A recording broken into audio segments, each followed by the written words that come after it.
chat's on fire, living proof. This is the place, this is the vibe.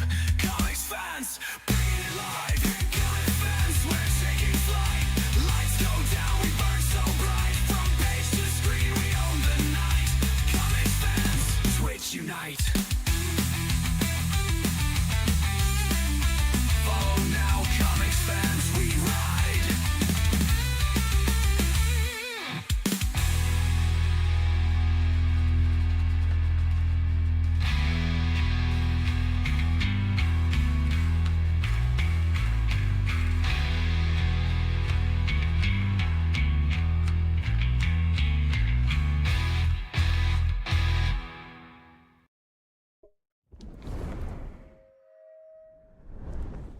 Hey, g'day everyone. What's going on? I hope you're all having a fantastic Friday.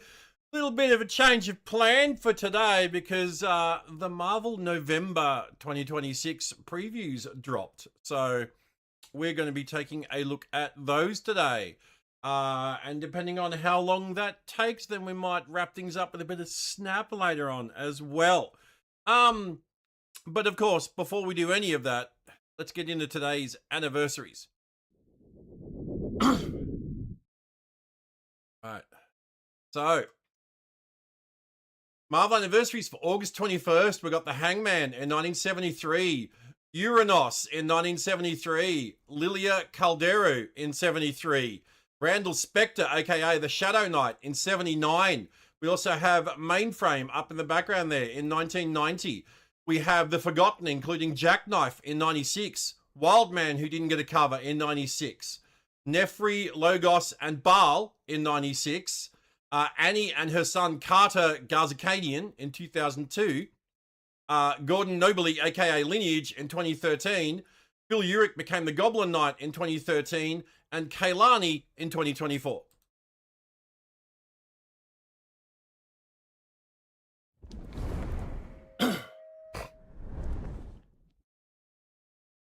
Okay, second the clip works fine. All right. Now, let's to, hey, she's Lopa.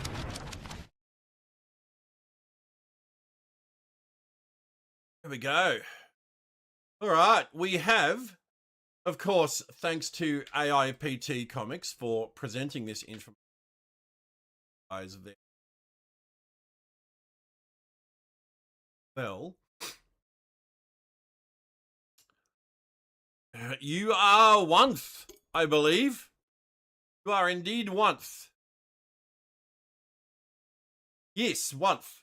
So yeah, We have the November 2026 previews to take a look at. We have, as you might have seen from the thumbnail for this stream, Predator versus Punisher. Jean Grey gets a new solo series. We have a new book called Exorcists, which I'm very keen for, and more. So we won't go over what they say. We will just dive straight in. We get second issues of all the Midnight books. So we get Midnight X-Men #2 with an Iceman who is made out of frozen blood because he's a vampire. And this is one of the, excuse the pun, coolest versions of Iceman I've ever seen. Right? Let's get some Marvel music. Yep. This is one of the coolest versions of, like, he's made of frozen blood because he's a vampire. That's sick as fuck. That's awesome. I love it. I love it. All right, Midnight X-Men #2, Jonathan Hickman writing, Matteo Delafonte on art with a bunch of variant covers.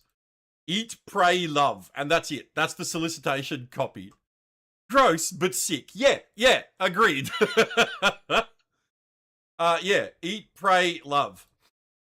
I do hope we get this as a Snap variant. This would make an awesome Marvel Snap variant. Yeah, look, that's the solicitation copy. Eat, pray, love. That's it. Lol. And then we get second issue of Midnight Spider-Man. We look like we get Midnight Black Cat as well.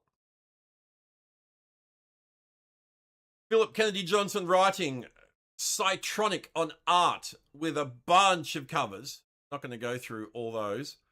$100 bundle, probably. G'day, one. Hope you have a great Friday as well. Oh look, we'll list the like, we'll name off the variants as well. So we got the main cover by Dyke Ruan for this one. And then we get variants by Lucas Wernick, Scarn, Juan Cabal, Joshua Swaby, and another Scarn. Oh, it's a Virgin cover by Scarn. And for the Spider-Man one, we got the main cover by Steve Beach, but we have variants by Lucas Wernick, Peach Momoko, Ito, Simone Bianchi, and a Virgin variant by Peach Momoko. If you don't understand what a Virgin variant is, it is a cover without any of like the trade dress elements, like the logo or anything like that. It's just the art. They call them Virgin variants. Where is Peter Parker? A new Oscorp employee is missing. A New York City teaching assistant is missing. In Queens, a municipal services tech didn't clock in this morning. And for some reason, Oscorp defense contractors are scouring their building security tapes for a spider. Where is Peter Parker? Oh, you didn't know? Well, there you go. Now you do know. 5-stream streak. Thank you, She Sloper. And then we get new issue of Midnight Fantastic 4. Issue 2. Benjamin Percy writing, Kev Walker, art and cover. We just said art and cover. But we also have variants by Lucas Wernick, Ben Harvey, Phil Noto, Torin Clark, and a Virgin variant by Ben Harvey. Also, if you're wondering what this 1 in 50 means, and the 1 in 25, this means for every 25 copies of the regular book, the regular cover, that a store orders, they get one of this cover to sell. Right? And so for every 50 copies of a book, of the regular cover, that a store orders, they will get one of this cover by Ben Harvey, the Virgin variant by Ben Harvey. Right? So that's what, if you see like, 1 in 10, 1 in 25, 1 in 50, 1 in 500, 1 in 2,000, that's what that means. And obviously, the higher up the number goes, the more expensive it will be to buy that particular variant cover. Right? Because this is basically worth 50 of the regular book, right? And the regular book is $4.99. Right? That's the retail price, $4.99. So 50 times $4.99, and that's probably what you're going to be paying for that cover, All right. Reed Richards, haunted by a past he can barely recall and a scientific breakthrough he can barely understand, begins his tenuous working relationship with Sue, Johnny, and Ben at Storm Systems. They're about to test out one of his theories, a theory that will revisit and redefine the perils of the atomic age. And then we get one of the big ones for the month. Predator versus Punisher. And this is an awesome cover by Dustin Weaver. I absolutely love this cover. It's so cool. If I had to use it as the thumbnail, I'm like, yeah, this is awesome. And then we get some variants as well, which is also really cool. That's a Giuseppe Camuncoli one, I think. And then this is an homage to the Punisher's first appearance in Amazing Spider-Man 129. Yeah, see, after Ramita, where it's the Punisher shooting at someone in the crosshairs, but this time it's the Punisher in the crosshairs of the Predator. I love it. It's great. And this one's also very cool as well, with the Punisher reflected in the faceplate there. Very sick. This is going to be an awesome comic. Oh, Frank's writing it. Frank Thierry. So for those that don't know, Frank Thierry wrote the comic that I appeared in. Right? Because I knew Frank back in the day from my Comixfan website, news and review website.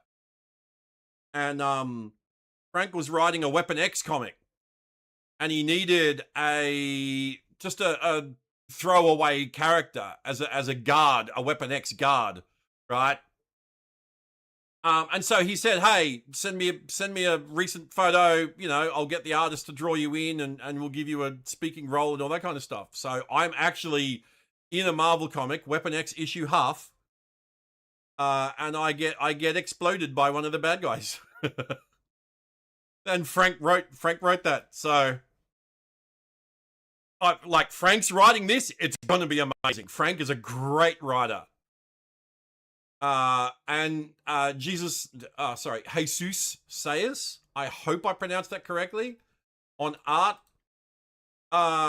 with the main cover by Dustin Weaver, which is that, I've got to look at it again, like that, that's just going to jump off the shelf at you, it really is, that's amazing stuff. So yeah, main cover by Dustin Weaver, I'm going to get variants by Lionel Yu, to be announced, Alex Maleev, Fabrizio Di Tommaso, Virgin by Alex Maleev. Look here, 1 in 100. 1 in 100 for Alex Maleev Virgin variant. And we get a foil variant by Martin Kokolo.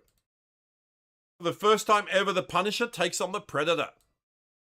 New York City becomes a hunting ground when a Predator arrives looking for worthy prey and finds Frank Castle. As crime bosses fall, the body count rises and the streets run red. Two legendary killers violently collide in a brutal showdown that's been decades in the making, featuring a murderer's row of underworld villains including Kingpin, Jigsaw, Silvermane, the Owl, and more. This is the one for the month. This is the big one. I'm keen for it. And then we get Infernal Hulk versus Spider-Man. That's a pretty cool cover. That's Nick Klein cover.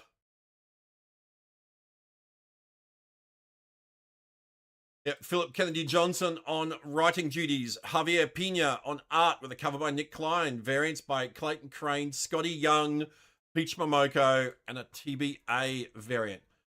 The march to Hulk War continues as Infernal Hulk corrupts all in his path. Fantastic Four in the Baxter Building have fallen to Infernal Hulk and New York is under siege. When the Richards kids are taken too, Spider-Man disobeys orders and goes on a suicide mission to save them at all costs and to get the Avengers the weapon they need to stop Infernal Hulk and prevent the Age of Monsters. Hulk's inevitable infinite Avengers come one step closer to fruition in this unmissable penultimate issue.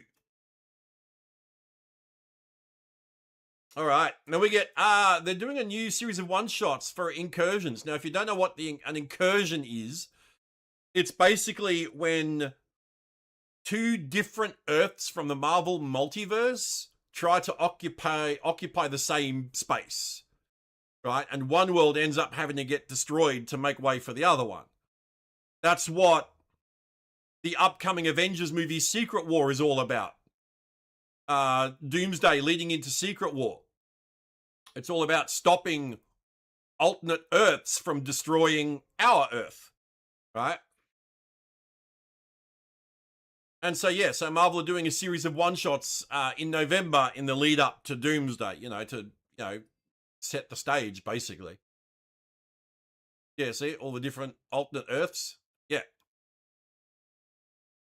And so characters like Miles Morales and Spider-Gwen, they all come from different Earths, right? Oh, and then we get Doom. That looks sick. That's a sick cover. Is that Assad Ribic? I think that's Assad Ribic. All right, X-Men Incursions #1. Alex Packnadel writing. I hope I pronounced that correctly. Hey, King Jim Toe on art. Main cover by Gleb Melnikov. With variants by Gleb Melnikov. Assad Ribic. I knew it was. A TBA 125 variant. And a Virgin Assad Ribic 1 in 100 variant. And a Brian Hitch variant as well. When time ran out. It was a catastrophe that led to the end of both the Ultimate and Marvel universes and birthed the conflict known as Secret Wars. But not every story of those dark days has yet been revealed. In the first of 5 one-shots harkening back to that period, witness what happens when the universe of the mutant ascendant House of M intersects with that of Days of Future Past. Okay, so this is actually set back during the original Secret Wars story, and it shows what happened to other Earths. So basically, yeah, what happened is both the Ultimate and Marvel universes got destroyed, but Doctor Doom, because he had vast cosmic power, managed to save fragments of each of them and combine them into a patchwork Earth, which he dubbed Battle World. Right? So there was a bit from the Marvel universe, there was a bit from the Ultimate universe, there was a bit from Days of Future Past, there was a bit from the Marvel Zombies universe. All this kind of stuff. Ultimately, the Marvel Universe got remade. So we are on the 8th iteration of the Marvel Cosmos now, I believe it is, in the comics. And for the Snap players, you might remember there's a location called the 7th Cosmos. Right? And it destroys all the other locations and creates new ones. That's reflective of this. Because we're now in the 8th Cosmos of the Marvel Universe. Hey, puppet. So, all right, so this is sick. I didn't know that this was taking place. I thought this was a new set in the current continuity. But that's cool. All right, in 8 hours, only one can survive, or both will collide and be utterly annihilated. This devastating choice is left in the hands of Kate Pryde. Hey, Franco. Kate Pryde being the adult Kitty Pryde from the Days of Future Past reality, which is this Kate Pryde. All right.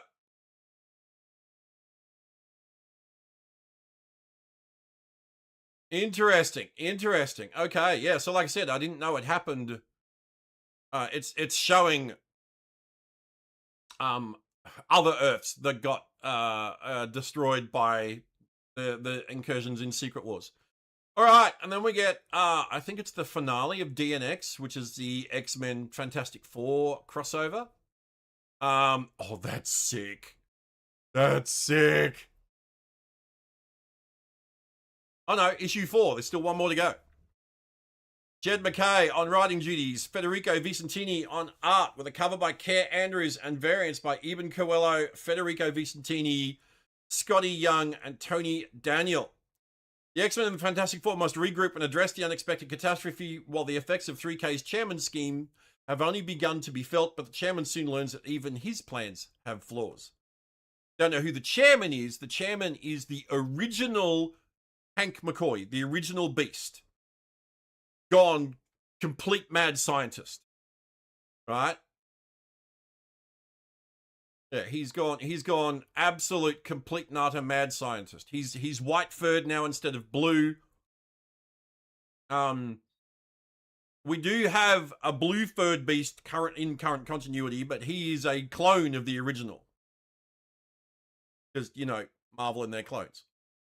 Yeah, here he is. This is the chairman. of 3K, which is a group of evil mutants. What's Magneto's role in this series? He's a member of the X-Men at the moment. Hey, Snowman, what's up from Chicago? Waiting for Doomsday movie, GTA 6, and World War 3. Fucking hell, dude. Yeah, let's hope we get the first two before the third one. Hey? It's holy shit. Hey, let's hope that you guys come to your senses and get rid of the fucking orangutan from the Oval Office. You know? And instill a friggin' leader that's not gonna bring the world to fucking World War 3. But yeah, let's not get into that here. We're talking about Marvel Comics today. All right. Yeah, Magneto is a member of the X-Men at the moment. So that's his role in this series. He's one of the X-Men. Gas prices, toilet paper, and the Orange Man pandemic. Oh, I know. All right. Yeah, cool covers. Oh, we get issue 5 as well. So we get 2 issues in November. So we get the finale of the series as well. Jed MacKay writing, Federico Vicentini on art, covered by Care Andrews with variants by Giuseppe Camuncoli, Federico Vicentini, Scotty Young, and a TBA. X-Men and 3K, Scott Summers and Henry McCoy, Cyclops and the Chairman, to the death. God damn. Nice overlay. Thank you, dude. Yeah, this is the overlay that's specifically for reviewing the comic book previews. I got different overlays for different games and different things as well. You're waiting for the new season of Invincible. J.K. Simmons is brilliant. So much depth. I never got into Invincible, and from what I've heard, the cartoon is extremely gory, which I'm not a fan of, to be honest. But yeah, J.K. Simmons is always friggin' brilliant. Jean Grey gets a new series, which is great because her previous Phoenix comic book was awesome. But apparently this is a mini series. Very cool covers. Love the Peach Momoko one. That's super cool. And I know I say this every time I see a piece of Peach Momoko art. I've never seen a Peach Momoko cover or piece of art that I've not liked. She's amazing. She's an absolutely amazing artist. Jean Grey will forever have your heart mind controlled. Jean's always been an awesome character. I've always liked Jean as a character.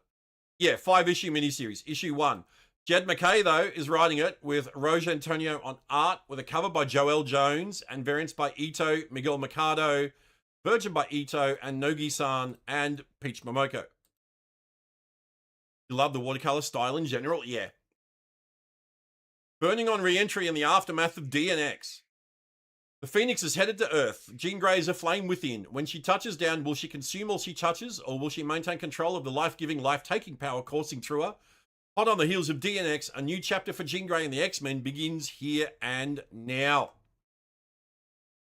And then we get a tie-in issue to DNX. Yeah, see, there's the clone of Beast, who's currently an X-Men member. And he's still a good guy. They actually cloned Beast from when he was an Avenger with Wonder Man, I think, like way back in the 80s. You know, and that's the Beast on the X-Men currently. All right, yep. X-Men issue 41. Jed MacKay writing with Netho Diaz on art and cover. Variants by Ivan Shavrin. Indiana Jones Marvel Artifact variant cover by Carmen Canero. I love this. I do hope we get a new Indiana Jones series from Marvel. Back in I think it was the 80s again, Marvel had the Indiana Jones license, and they did a comic series called The Further Adventures of Indiana Jones. Super cool comic. Absolutely loved it. Didn't run for that long, but it was very, very fun. And then the license expired and they lost it.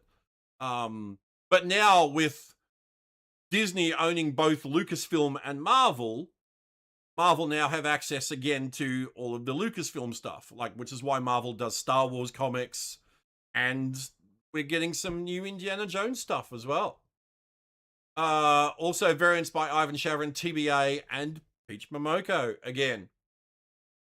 And that's the other thing about Peach Momoko. She pumps out the artwork. Like, it doesn't take her long to make these incredible paintings. Did I pick up the DC Marvel comic crossovers, Spider-Man, Batman? No, I didn't pick them up because I don't have a comic shop locally, but I have read them, and I thought they were pretty cool. And I do hope we get more. The X-Men and the Fantastic Four are on a mission to save lives, but one, the Office of National Emergency, has a mandate to enforce a quarantine zone and have their own mission to complete. Can both succeed? I'm gonna guess no. All right. Exorcists. What a brilliant name for an X-Men comic about the supernatural. I absolutely love it. It's such an obvious choice. Exorcist. But with an X. Like, I love it. And Juggernaut's in it, so you know I'm here for this one. Absolutely here for this one. Super cool covers. Russell Dowderman on art there. That's a super cool one. I don't know who... Is that Peach Momoko? I think it is, yeah. I think that is Peach Momoko. That's awesome. Love it. All right, Exorcist, number 1 to 5. Ashley Allen writing, German or Herman Peralta on art, covered by Ben Harvey, variants by Dyke Rowan, Nick Bradshaw, Russell Dowderman, Jenny Frison, with a Virgin variant by Jenny Frison and Peach Momoko. Demons Beware. The Exorcists are here. I love that name. I'm never going to get tired of that. When a demon escapes limbo and begins terrorizing humans and mutants alike, Magic and Juggernaut of the X-Men team up with Madeline Pryor, the Queen of Limbo herself, to take it down. But this demon is unlike anything they've ever seen before, and they're going to need help to stop its ruinous rampage. Hey, Zeros. Ashley Allen and I think it's Herman Peralta, the all-star writer-artist duo who brought you Magic, join forces again to spin a spine-tingling tale. So this is the third in a series of Magic books that this pair's done, because there was the original Magic comic that ran for 10 issues. Then there was the Magic and Colossus miniseries that went for 5. And now we're getting Exorcist, another 5 issues. And then we get another issue of Tomb of Apocalypse. Issue 4 of 5. That's Fabrizio Di Tommaso's signature. Super cool cover. Yeah. Ashley Allen also writing, Domenico Carbone on art, cover by Fabrizio Di Tommaso, and variant by Peach Momoko. God damn. Has every book we've looked at this so far had a Peach variant? Peach variant. Peach variant. This is ridiculous. Peach variant. What the fuck? Oh, this one didn't. DNX 5 didn't. DNX 4 didn't. The Incursions one didn't. Okay, so it's not everyone, but it seems to be a lot of them. This one does. Infernal Hulk versus Spider-Man does. Predator versus Punisher doesn't. Okay. So not everyone. But she did do the Midnight Spider-Man's got one. Yeah. So almost every comic we've looked at so far has a Peach Momoko variant. That's crazy. Don't insult orangutans lot. Sorry, King. All right, their ascension years. Jubilee and Wolverine thought they had a handle on the horrors buried within Apocalypse's ancient stronghold, but the tomb has only just begun to reveal its true purpose. Tensions rise as Richter and Shatterstar unleash forces far beyond their control. After all, when Apocalypse's legacy is disturbed, it doesn't stay buried, and something new is awakening beneath the sands. Dun, dun, dun. All right, Generation X23. I think this is the final issue of this series. At least it's issue 10. That's a cool cover. Gabby is one of the best characters Marvel has ever created. If you don't know who Gabby is a clone of Laura Kinney. Laura Kinney is a clone of Wolverine. right? So Gabby is a clone of a clone. Now, Laura basically treats Gabby like her kid sister, right? And Gabby looks up to Laura like her big sister, you know. I absolutely love the relationship with them. Gabby has a pet actual Wolverine named Jonathan the Unstoppable because he once got shot by a bullet and it didn't faze him. So she named him Jonathan the Unstoppable. And yeah, just any comic with Gabby in it, I'll read because she's the most adorable character in Marvel. Absolutely love her. She's brilliant.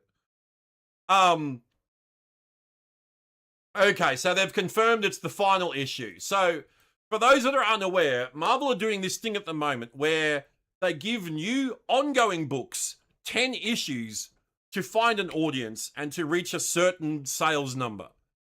Right? If they hit that sales target, by the 10th issue, they get extended by another 5, I believe, and then it's every 5 issues after that. They do the same thing. I believe it's 5. It could be another 10, but I'm pretty sure it's 5. And basically, so any ongoing book that doesn't reach the sales target necessary by the 10th issue just gets cancelled. 10 issues, that's it. And unfortunately, Generation X23 is another casualty of that mandate. I mean, hell, Marvel's last Star Wars ongoing comic didn't get past issue 10. So, I don't know what their sales targets are. The new Captain America comic passed it, though. The new Black Cat comic passed it as well. It's up to issue 13 or 14 this month in November, I think. So it's not like every book hits 10 issues and then that's it, but there's a lot that hit 10 issues and then that's it. And unfortunately, Generation X23 is one of them. Jody Hauser writing, Marco Renner art with a cover by Attila Fabio and a variant by David Lopez. A church divided. Laura and Gabby want to reunite the Generated kids with their original families, but the Church of the Generated, led by X Infinite, are determined to stop them by any means necessary. Find out the fate of the Generated in this gut-punching finale. Now, this is also odd, because Marvel don't normally come out and say, yes, this is the last issue. They normally avoid saying that because they're always worried that it's going to impact sales. That people think, oh, this is the last issue of the book. And this isn't coming out till November, remember. So we've still got September, October, sales to get through.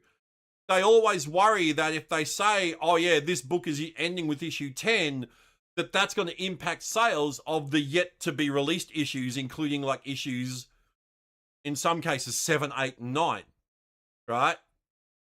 So this is very, very rare for Marvel to actually come out and say, yes, this is the final issue. Quite odd.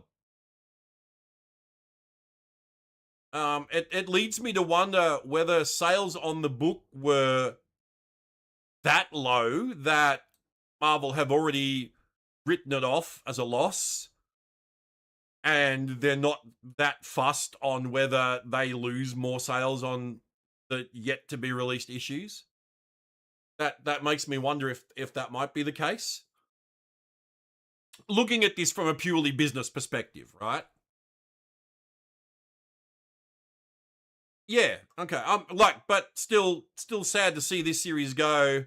I've read the first couple of issues and it's super fun, super cool book.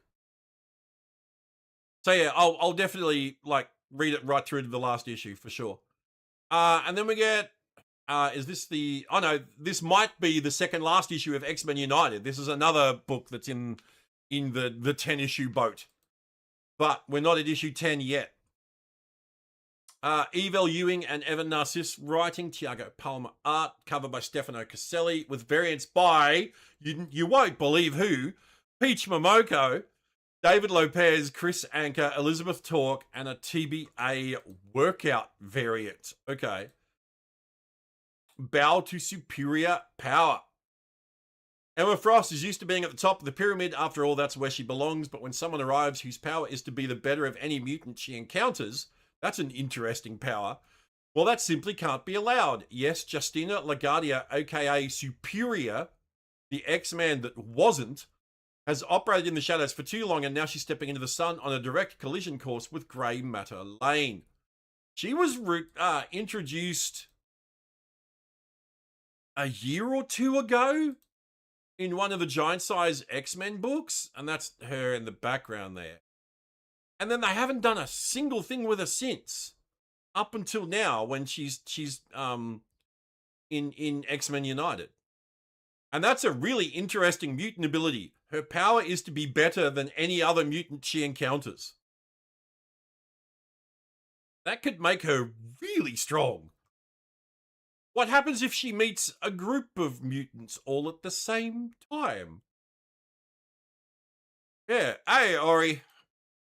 Yeah. All right. New issue of Uncanny X-Men. I fucking love this cover.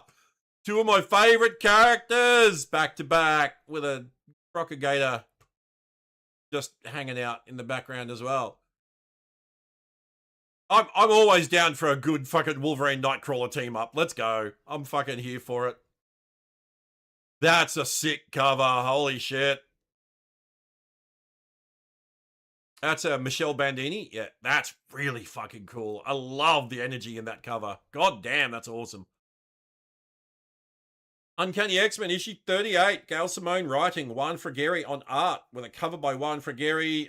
A variant by, you guessed it, Peach Momoko, and TBA variants. Well, one of the TBA variants is Michelle Bandini, because we can see their signature. Why would they just not say Michelle Bandini? It's obviously not the workout variant, so it's got to be this variant. Weird that they wouldn't say it when we can see his signature. The Scavenged Part 1. The monstrous experiments from the labs beneath the former Grey Malcolm prison have borne twisted fruit as 4 damaged mutants have been made into cheap but brutal knockoffs of Wolverine himself. And they're after a new ally of the Uncanny X-Men. Their powers are already out of control, but now they have claws. God, more... It's Wolverine's Clone Saga. God damn it.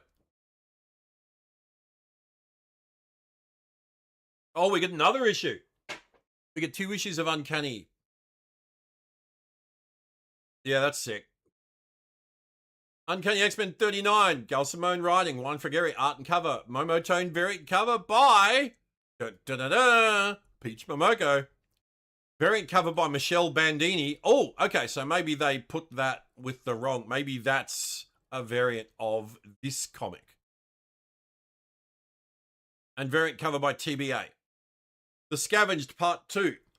Wolverine has mentored many young mutants, offering protection and guidance, but what happens when 4 damaged young mutants want to follow in his footsteps, but only after making sure he's out of the way for good? They're the best there is at what they do, but what they do is homicidal. Holy fuck. God damn, alright. And then we got another issue of the Gambit Wanted miniseries, which is set just prior to him joining the X-Men. Oh, it's the last issue. Okay. And it's written by the man himself, Chris Claremont, with Robert Gill on art, with a cover by Lionel Francis Yu. To X or not to X? Suzerain's endgame forces Gambit's hand, but is it the losing or winning hand? Chris Claremont returns to his co-creation Remy LeBeau in this pivotal issue as Gambit chooses his destiny in this last adventure prior to joining the X-Men. Heard that. And then we get another Gambit miniseries. Gambit's got 2 miniseries running at the same time. This one's called Gambit Gone. And this features the Gambit from the Age of Apocalypse reality. Also, Marrow on the cover. Now, Marrow was recently killed by the Infernal Hulk. Unless she's a clone. Oh, they look like the servants. This must be set in the past. What was its name? He worked with X Factor as their PR guy, but he was secretly a mutant hater. They were called The Right. That's it. They were called The Right. What was his name? What was his name?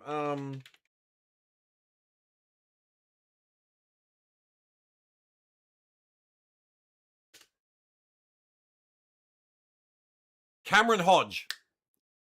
Cameron Hodge. That's it. That's it. That's it. That's it. That's it. Thank you, Google.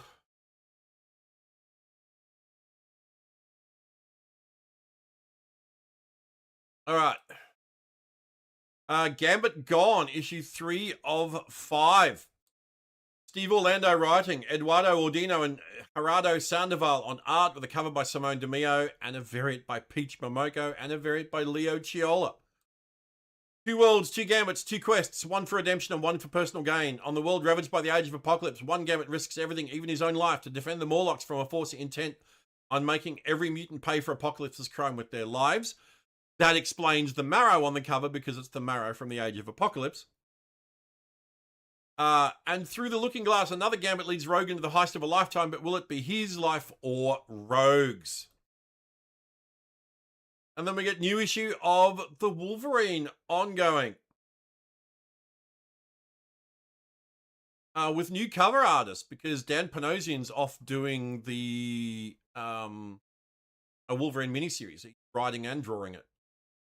Wolverine 29, Saladin Ahmed writing, Julius Ota art, cover by Martin Kokolo with variants by EM Gist and a TBA. Senses Shattering Mission. An all-new arc begins here when a friend asks Logan to use his enhanced senses in a new way to aid a charitable cause. His nose for trouble will put Logan in the crux of a plot designed to aim the Wolverine toward a horrific end. Here it is, Wolverine Paradise. Yeah. With Dazzler. That's certainly a cover. God damn. Put them away, Allison. Holy shit. Yeah, god damn. Speaking of covers that leap out at you off the shelf, god damn it. Wolverine Paradise issue 2, Dan Panosian writing, art and cover with variants by James Harron and Peach Momoko. Crucible. Miami is in chaos as gangsters move in on Dazzler's nightclub residency, and Logan will have to do what he does best. But who is Crucible, and how will this new player figure into Wolverine's destiny? You can be sure of one thing: blood will be spilled before the issue's through. Then we get the Punisher Showdowns one-shots continues, and this time it's versus Wolverine. And that's a Will Sportatio cover. That's cool. Also cool. Yep. Tom Waltz writing, Bruno Bull on art with a cover by Will Sportatio with variants by Declan Shalvey and Joe Ajusco. Logan crosses paths and claws with Frank Castle.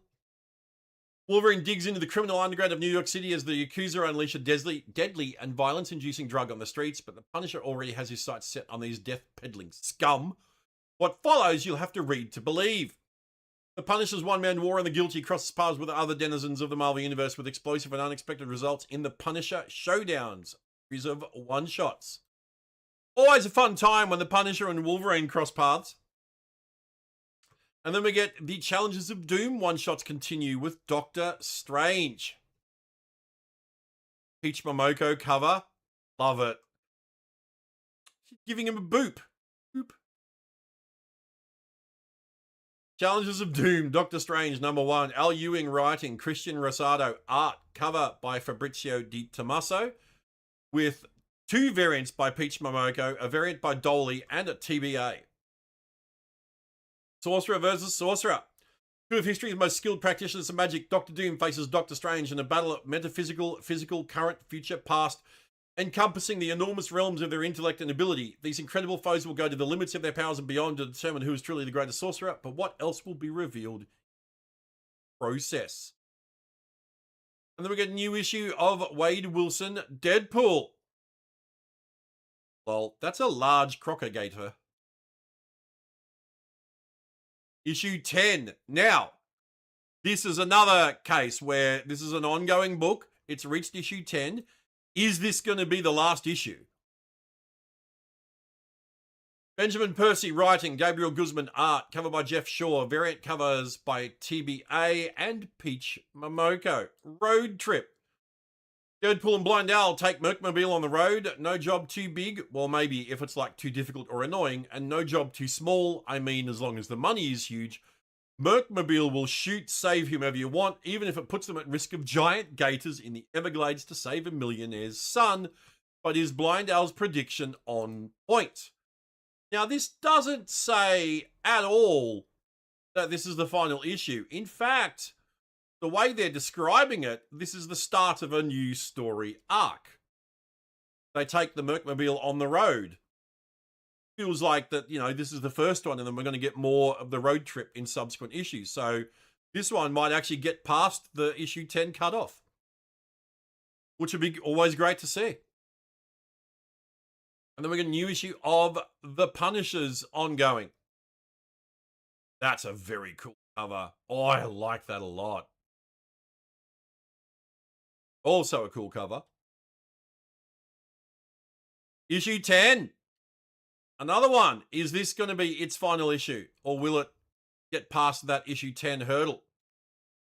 Benjamin Percy writing, Annalisa Borgo art, cover by David Marquez with variants by Felipe Massafera, Peach Momoko, and a TBA. Pit stop. Punisher gets a tip on a human trafficking ring and discovers the horror and rot goes even deeper. Don't miss guest artist Annalisa Borgo's Marvel debut as Benjamin Percy continues Frank Castle's war on crime with a horrific revelation.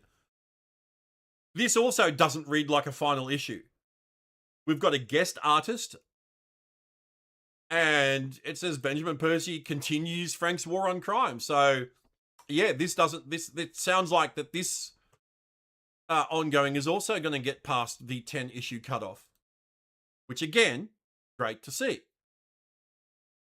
And then we get Friendly Neighborhood Mary Jane gets another ongoing series to herself with a Peach Momoko cover and a very cool Pascal Garcin, it's got to be, collage cover. And I love that. Oh, it's got all of the word, like sound effect balloons and stuff is her lipstick. That's real clever. That's super clever. And Spider-Man makes up her red hair. God damn, this has so many layers to it. I love it. That's so cool. All right, issue 1 of 5, Friendly Neighborhood Mary Jane, Ashley Allen. Again, a lot of work from Ashley this month from Marvel. Ashley Allen writing, Phil Noto on art, with covers by J. Scott Campbell, Russell Dowderman, Mr. Garcin, Bruce Timm, J. Scott Campbell, and Peach Momoko. J. Scott Campbell Virgin, 1 in 100. God damn. You're now invited to the grand opening of Watson Productions. Mary Jane's got a production studio. Spinning out of storylines from Mary Jane, Fakes a Tiger, and Queen in Black comes an all-new adventure for one of the most beloved characters in Spider-Man's world, Mary Jane Watson. Global, add spaces before and after dashes. What? What? After EM dashes. Lol, I don't think that's meant to be in there. Because this is an EM dash. So, global, add spaces before and after EM dashes. Lol.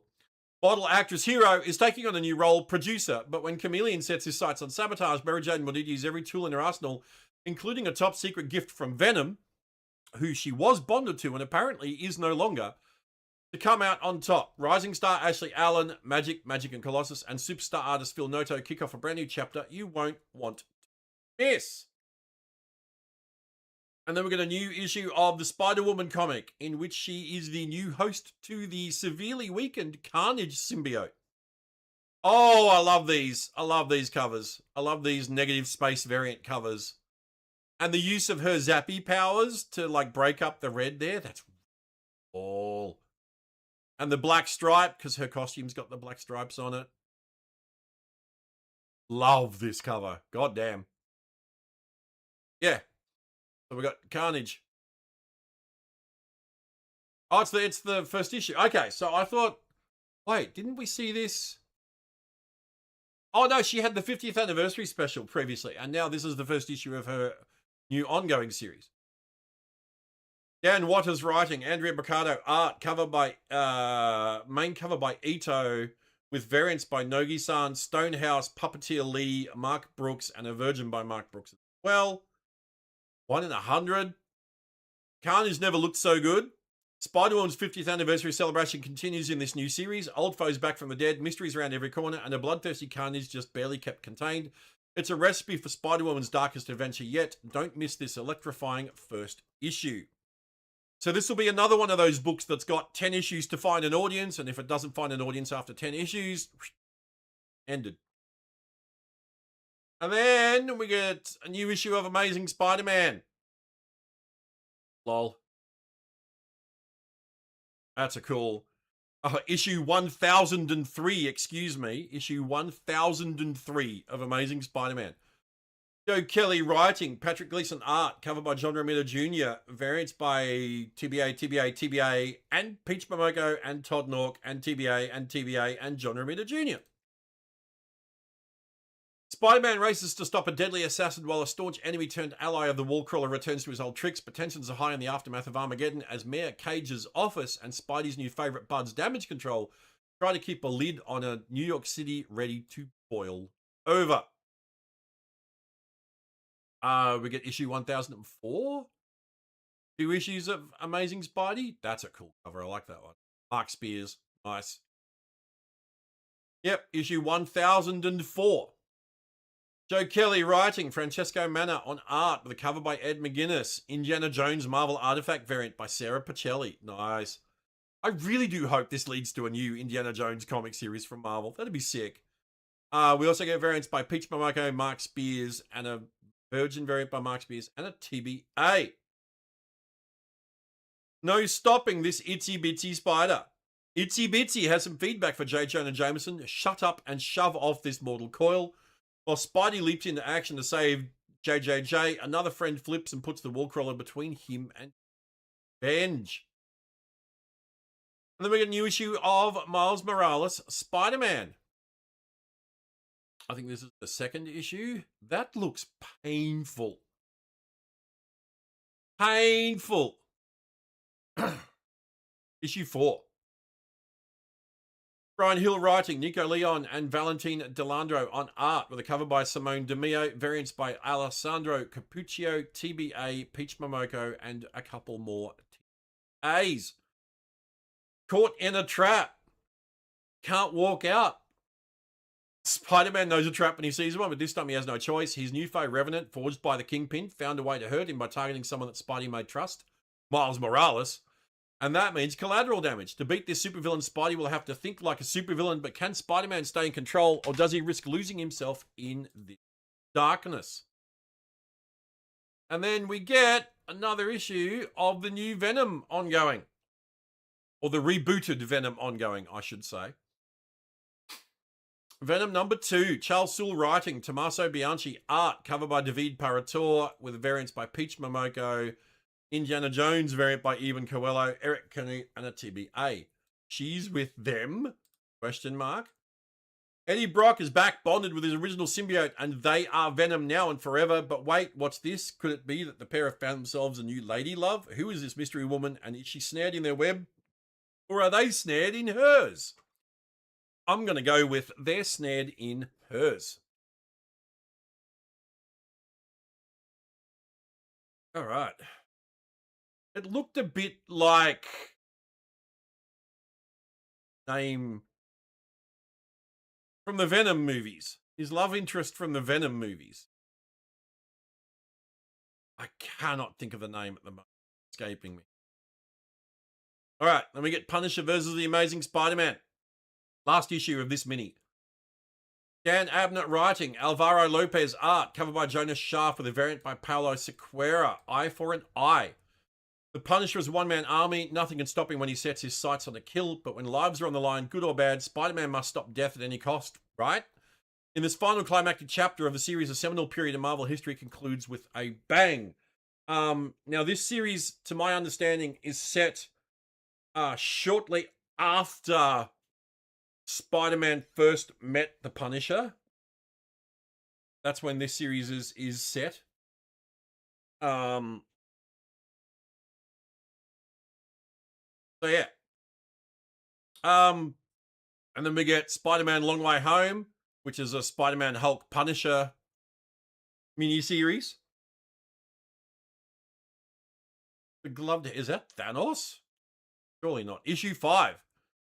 Spider-Man, Long Way Home, issue 5. Jonathan Hickman writing, Adam Kubert art with a cover by Adam Kubert, variants by Pete Woods, TBA, ACO, and TBA. The finale you've been waiting for, who will take hold of the power of the cosmos? That looks like Thanos' glove, I'm just going to say.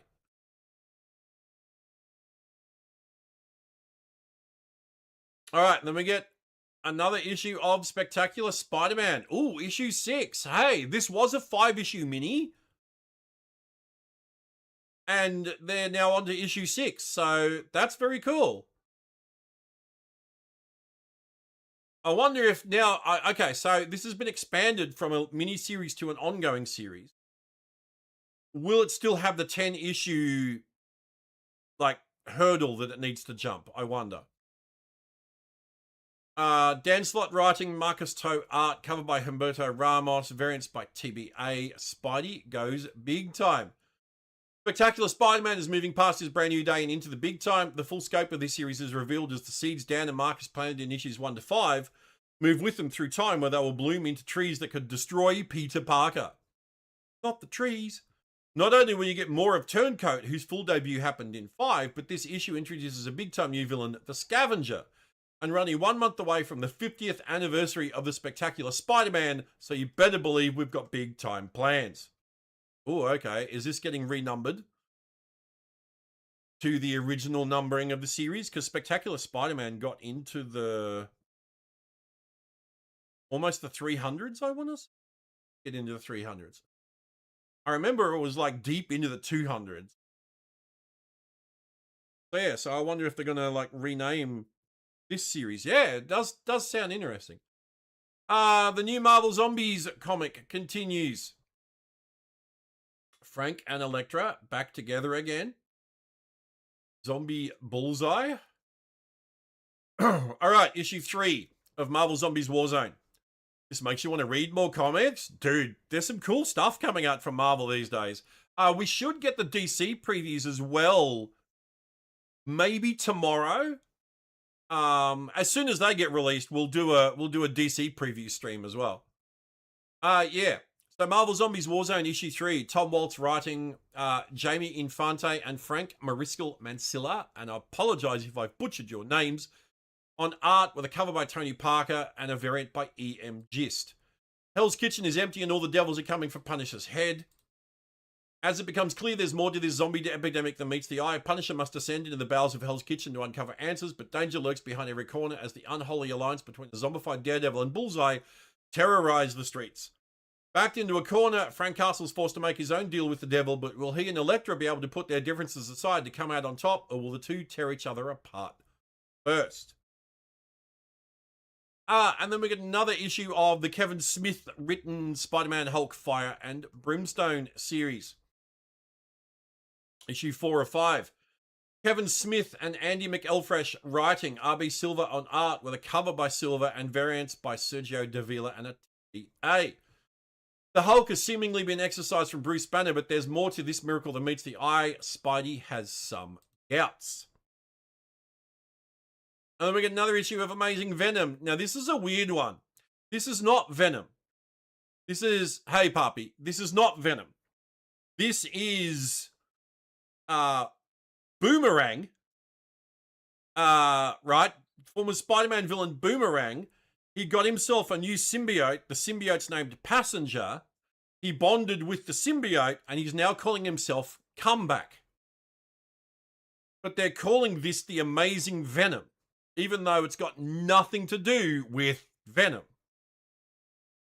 Very bizarre choice of name for a series, and a very bizarre character to turn into a friggin' symbiote character. Boomerang. Like, what the fuck? Bizarre stuff. Amazing Venom 3 of 5, Jordan Morris writing, Luke Ross on art, cover by Stefano Caselli, variants by Chris Campana, Greg Land. It's a space jam. Did I hear what? I hear ringing in my ears because tinnitus sucks. Comeback has made it to space, but their spaceship needs fuel. In the latest part of Fred's plan to help Passenger return home to Clintar, the duo have made a pit stop in nowhere, home to travelers, smugglers, outcasts galore, and Rocket Raccoon. Will nowhere be an easy layover or is comeback in for some trouble? Never mind, you don't want to spoil it. What? Well, if there's something that's public knowledge, link me and I'll go look it up. Then we get another issue of Black Cat and she's hanging out with Emma Frost. Lol, that's a cute cover. I like that. Black Cat issue 16. That's fucking great to see it go this far past the issue 10 mark. G. Willow Wilson writing, Andre Genele art, cover by Stuart Immonen, variants by Bengal, Peach Momoko, Stuart Immonen, and a variant by Stuart Immonen and a TBA. X-Con Part 1. This issue of Black Cat is X-rated for gratuitous use of X-Men guest stars. Emma Frost has a job only Felicia Hardy can pull off, but Felicia isn't a mutant. Is she? She does have bad luck powers. Are they going to reveal that Black Cat's a mutant? That'd be pretty fucking cool, I'm not going to lie. That'd be cool. Although, how she managed to avoid detection all these decades, that'd be a bit much to you know, accept. All right, new issue of Thor. Issue 803. Al Ewing writing, Pascal Ferry on art with a cover by Alex Ross. Indiana Jones variant by Mahmoud Azra, variant by Peach Momoko, and some TBA variants. Some say the world will end in fire. Sigurd Jarlson is a mortal man charged with restoring a god and journeying through all 10 realms to do it. That includes realms that mortal men can't survive. Somewhere in Muspelheim, a man with a hammer is feeling the heat. So he's in Surtur's realm. That explains this. Yeah, that's a bit wild. That's a bit of a wild cover. All right, new issue of Daredevil. That's a cool cover. I like that one. Daredevil issue 9. Getting close to its 10-issue cutoff. But apparently it's been selling like gangbusters. The first issue of this series has recently, or has upcoming, a 5th printing. So it's gone through 5 complete print runs for the first issue, which is nuts. So I have a feeling this one's going to rocket past its the 10-issue cutoff. Stephanie Phillips writing, Lee Garbett art and cover, variant by Federico Vicentini, variant by Leo Chiola, variant by Peach Momoko. Oh, excuse me. And a TBA, Man with Fear. In a city without fear, violence and danger erupt like never before. Matt Murdock must help ensure the safety of the Empire State University students, even as Daredevil copes with Mr. Fear's city-wide scheme. And then we get a new issue of Iron Man's ongoing. That's a cool cover. Issue 11. Hey, it made it past the 10-issue cutoff. Congratulations to the Iron Man ongoing for making it over the 10-issue hurdle. Joshua Williamson writing, Juan Cabal art, covered by Ryan Stegman, variants by Peach Momoko, Takashi Okazaki, and a TBA. Fantastic versus Invincible. Tony Stark is being monitored by the people closest to him, and that includes Marvel's first family, Fantastic Four. Reed and Sue have kept their distance, but it's finally time for them to face down the Armored Avenger. What has Iron Man been up to, and how will it lead him into becoming the incarcerated Iron Man? Ooh, okay. Interesting. And speaking of the Fantastic Four, new issue of the Fantastic Four.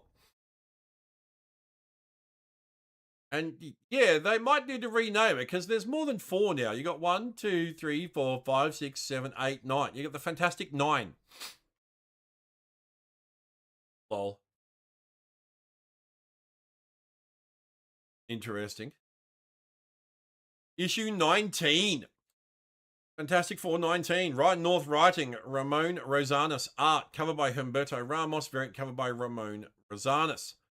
Indiana Jones variant, Marco Cicchetto. And a variant by Peach Momoko and a TBA. Oh, god damn. Why am I suddenly yawning so much? It's the Fantastic 4 plus 5. There you go. Poppy, what was the have I you don't want to spoil it thing? Is it something that's been made public knowledge? Because if it is, just drop a link in chat.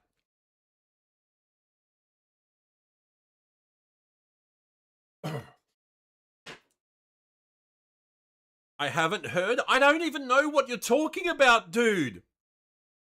I don't know what you're talking about. If it's something that's public knowledge, link it, please.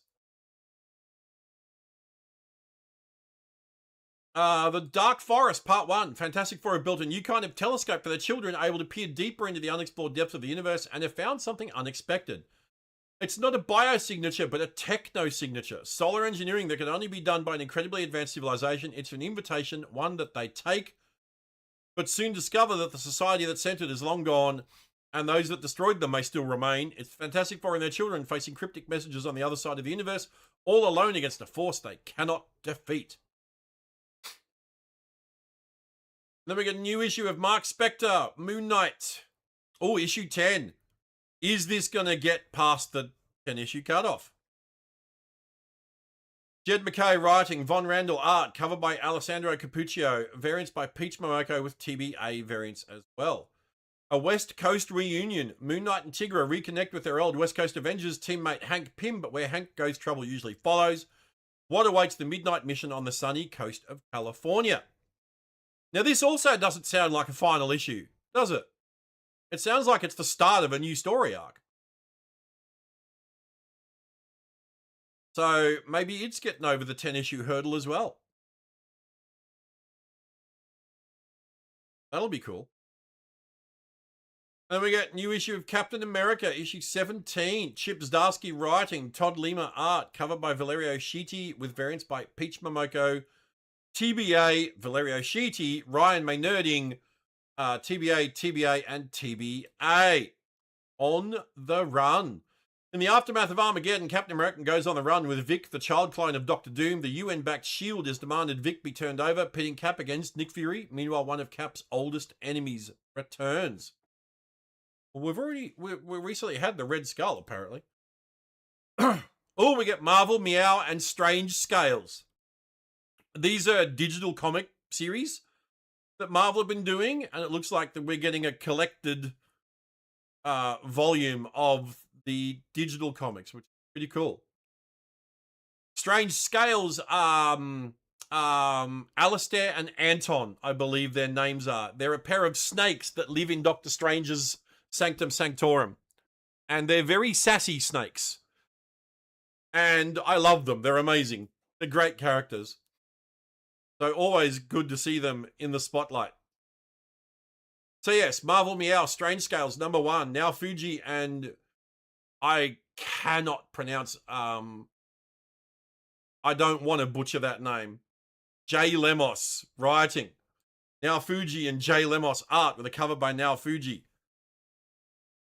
Was your understanding everyone had heard? Heard what? Right, thank you. Hang on.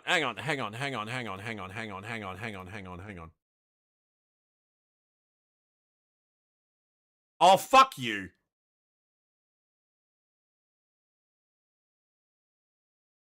Fuck you, you trolling motherfucker.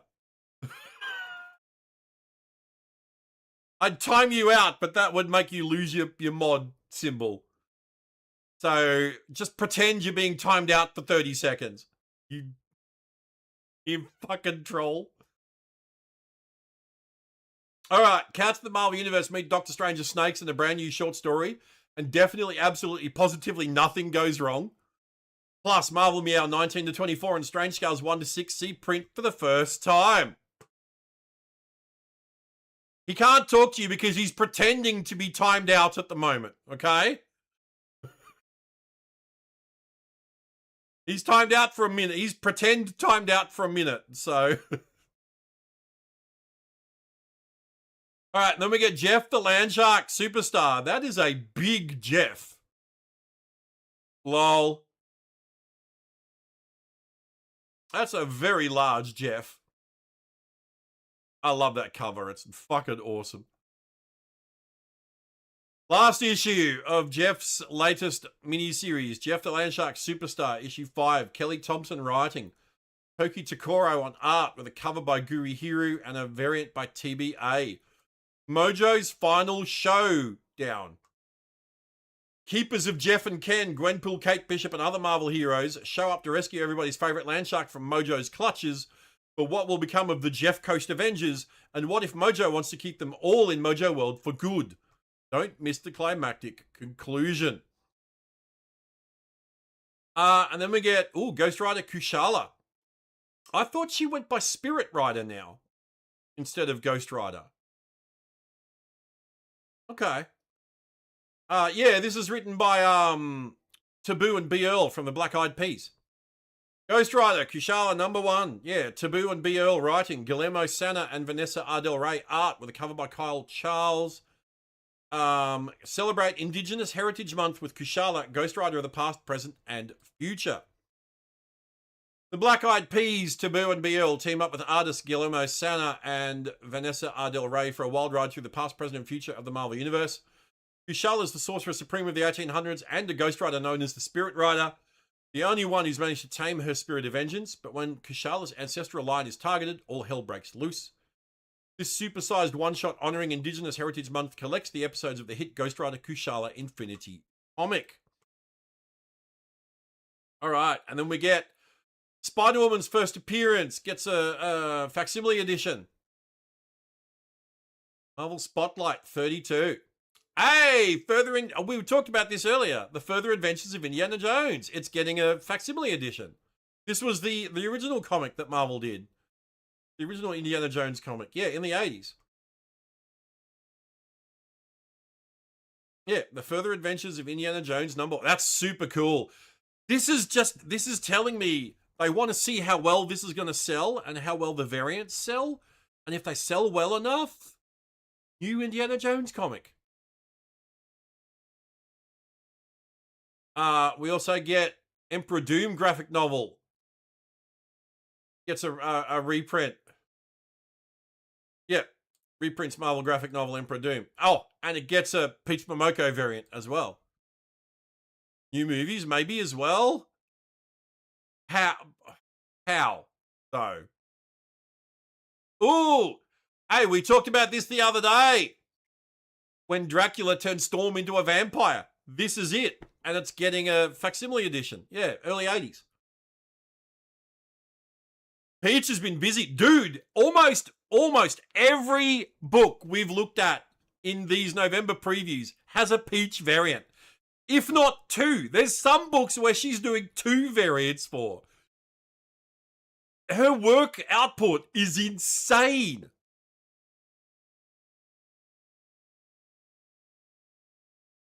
Disney's big on turning things into series or movies if they do well anywhere else. That's true.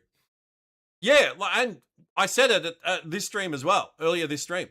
I've not seen a piece of Peach Momoko art that I haven't liked. Yeah, she's an amazing artist. So this is when Dracula turns Storm into a vampire. Gets a facsimile edition. I actually have this original comic. Yeah, Chris Claremont on writing and Bill Sienkiewicz on art and cover. I have this. Very, very cool. Godzilla Conquers the Multiverse gets collected. Oh, no, it's issue 5, sorry. Not getting collected yet.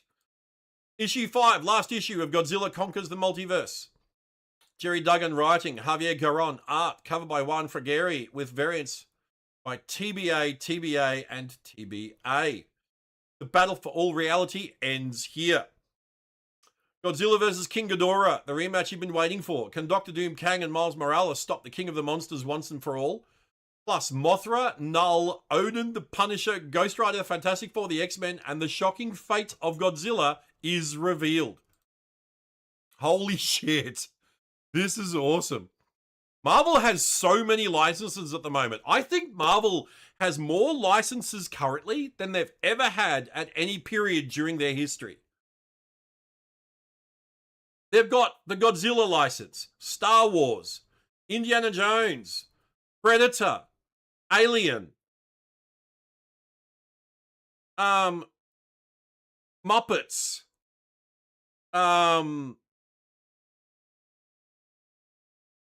Scrooge, like Uncle Scrooge. What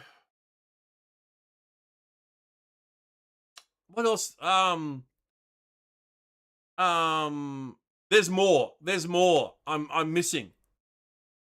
But that's 7. That's 7 different licenses at the moment. We get Black Panther and Namor doomed. That's a cool cover. Issue 3 of 5. Ethan S. Parker and Griffin Sheridan writing. Stefano Nessi on art. Covered by Dave Johnson. Variants by Gerardo Sandoval. From the events of Avengers Armageddon and Captain America. Egos and masterminds collide as the enemy triumvirate of Black Panther, Namor, and Doom must unite. But what happens when a greater enemy still targets all three for the one thing they share? Will they be able to set their own priorities aside and conquer the King Killer? Or is this the beginning of the end for the monarchs of the Marvel Universe? Interesting. I like that. Hey, we just said Uncle Scrooge. Marvel has the license for it. We get Uncle Scrooge, A Christmas Carol. Issue 1. Louise Simonson writing with TBA on art with a cover by Walt Simonson and multiple TBA variants. A holiday adventure across past, present, and future. Oh, Planet of the Apes is another one. So that's 8. I just remember Planet of the Apes as well. Scrooge chooses gold over Christmas and ends up spending the holiday all alone. 3 magical adventures force him to revisit the treasures that truly matter. Will Scrooge learn that family is worth more than all the gold in his money bin? Guest starring Donald Duck, Huey, Dewey, Louie, Ludwig von Drake, Gyro, Gearloose, and more. Interesting. And yeah, Predator vs. Planet of the Apes. Last issue. Greg Pak writing, Alan Robinson on art with a cover by Stonehouse and a variant by TBA. The final fate of the Planet of the Apes. The war between the alien predator and the denizens of the Planet of the Apes reaches its epic conclusion, and to the victor goes control of the ultimate weapon, the Alpha Omega bomb. Will Dr. Zero, Dr. Cornelius, and their human ally Arch manage to survive, or will the predator claim the entire planet as its last trophy? I want to see Marvel do a Predator, Alien, Planet of the Apes, Star Wars, Godzilla crossover. Let's go. That'd be sick. Yep, we get Alien versus X-Men. Oh, love the homage cover. Love the homage. That's a homage to us, a classic piece of... That's too much, not enough. Yeah. That's a very cool homage. All right, Alien versus X-Men, 3 of 4. Kieran Gillen and Chris Claremont writing. Geraldo Borges on art. Covered by Ryan Stegman. Variants by Herman Peralta and Francesco Mobili. Mutant versus Xenomorph versus Robot? From a certain point of view, there's more than one species one invading species on Earth. There's the Xenomorphs and there's the X-Men. A desperate situation turns worse when Sentinels arrive and their solution is to nuke the X-Mansion from orbit. It's the only way to be sure. Plus, in Chris Claremont's bonus story, Kitty Pryde and Rachel Summers face off against the Xenomorph Queen for the fate of the Phoenix.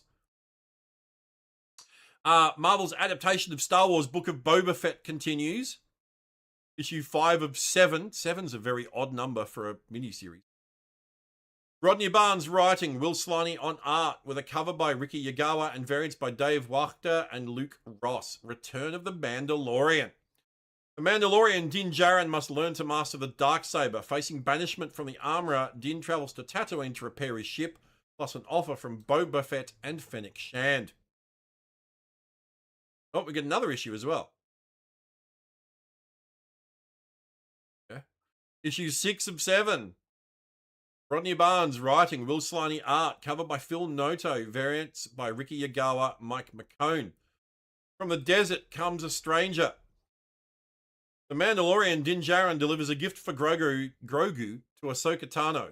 Will Grogu continue his training with Master Luke Skywalker or rejoin Mando on his travels across the galaxy? Plus, a chilling standoff between Cobb Vanth and bounty hunter Cad Bane.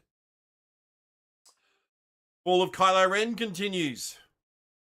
Issue 4 of 5. Charles Soule writing, Will Slaney on art, covered by Phil Noto.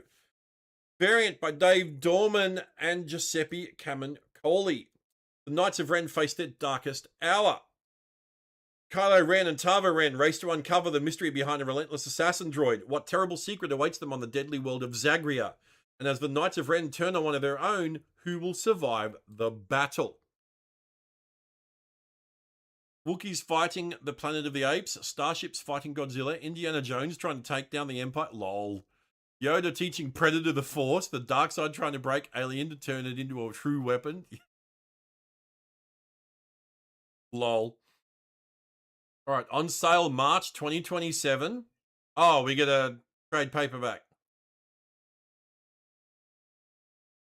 Okay, so it's just okay, so we're into the trade paperbacks. Geez, they are really advanced to listing these. March 2027, January 2027. So Miles Morales, his original Ultimate comics get collected. Star Wars Darth Vader gets a new collection. Star Wars gets a collection. The Jason Aaron Star Wars. Daredevil gets its first trade. The current Daredevil series gets its first trade. The current Cap series gets its second trade. The recent Jessica Jones alias Red Band series gets collected. The recent Alien King Killer miniseries gets collected. Uncanny X-Men gets a new trade.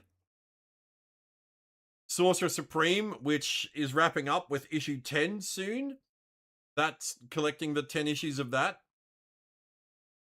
Moonstar, the recent 5-issue Moonstar miniseries gets collected. The Wonder Man mini that recently finished gets collected. The recent Sentry mini gets collected. Punisher Warzone gets an omnibus.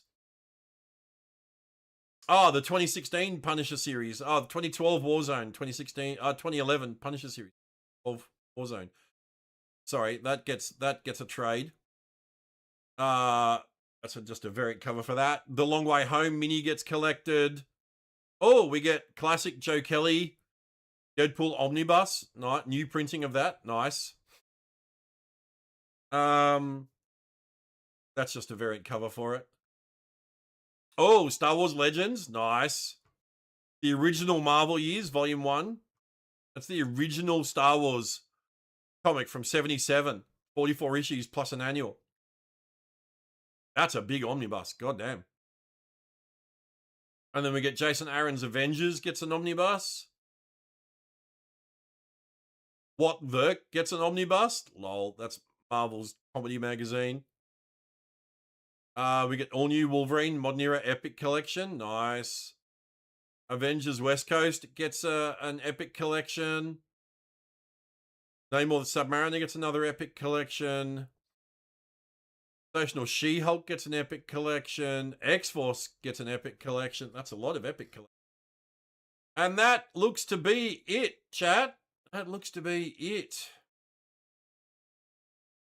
Oh, we've got some advanced solicitations as well, like even advanced. We've got December ones. We've got Doom Quest, Infernal Hulk versus Avengers, Iron Man 12, Maximum X-Men. Interesting. Miles Morales continues. Winter Soldier is the next Punisher showdown. Venom POV, this got announced today. It's a mini-series that's going to retell Venom's original introduction, but from the perspective of the symbiote, which will be quite interesting.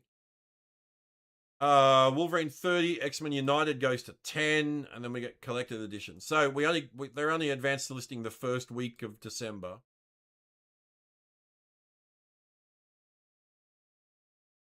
But yeah. Okay, yeah. So that is everything for Marvel for November. Super cool, that.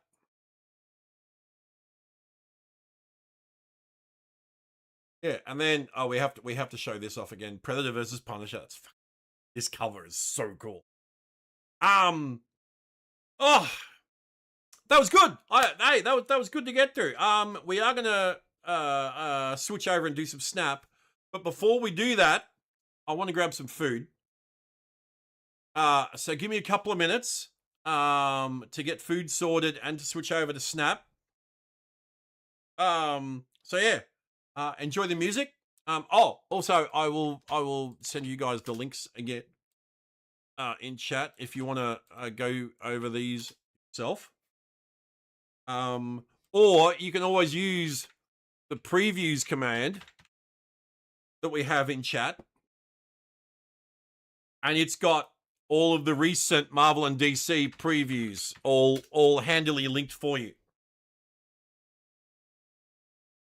So give me a few minutes, guys, to grab some food, and when I come back, we'll play some Snap. BRB.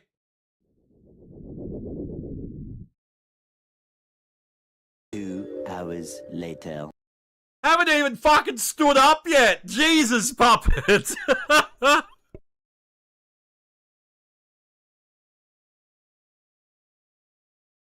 Just for that, have an ad.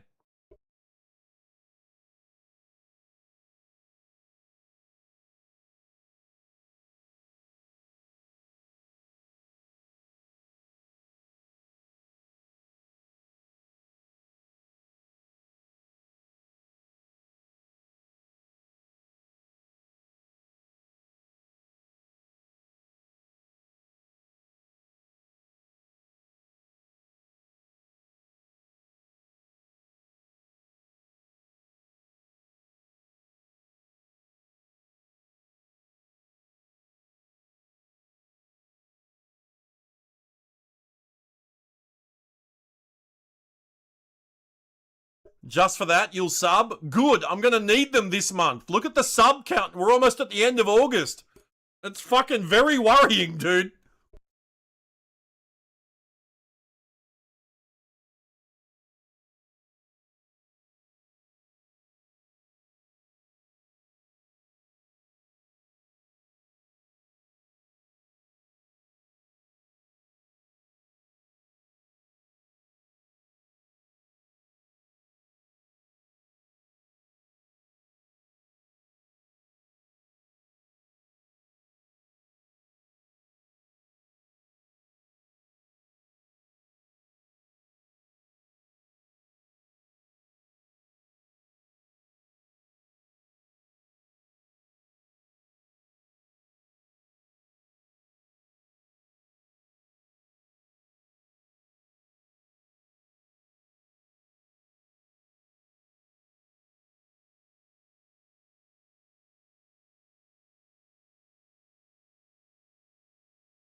All right, welcome back to the schnappage, folks. Put that up because I got my food here. And I don't know. I do want to kind of just play a bit more of my Fractured Galactus. Oh, also they fixed Conquest. Well, they fixed the client. You can access Conquest again. Yeah, we can access Conquest again. So, but I really want, like, the Vulture variant's cool and all, but big cow around town. Nexus Hold'em though, that's a funny one. What's for food? I got pie and veggies. Just a good old meat pie. Nothing fancy. I'm broke as fuck, so that's all I can afford. Oh. Also.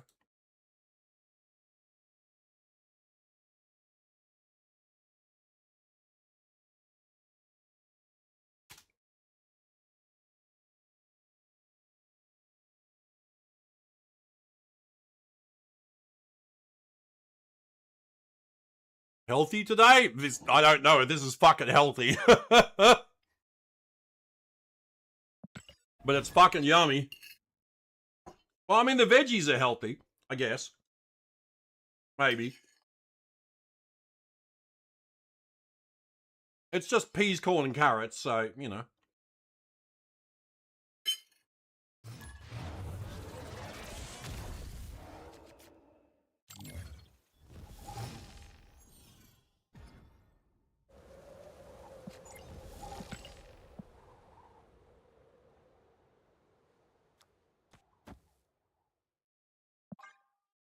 Well, I know what our Galactus target is already.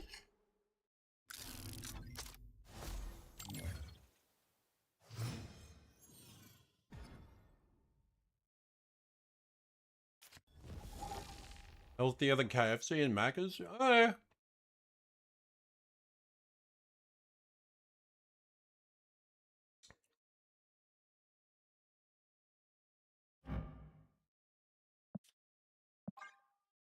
Oh, this could be bad.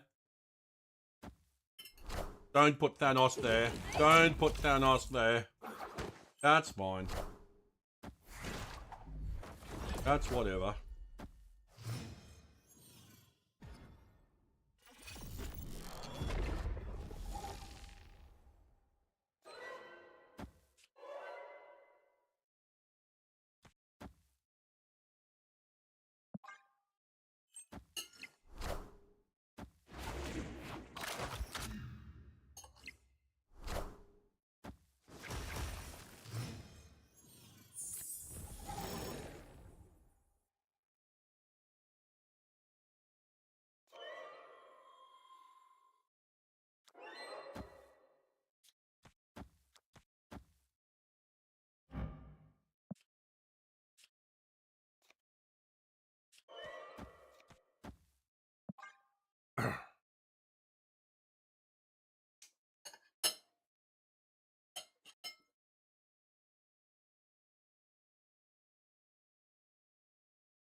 Okay, well, we're not Galactusing there then.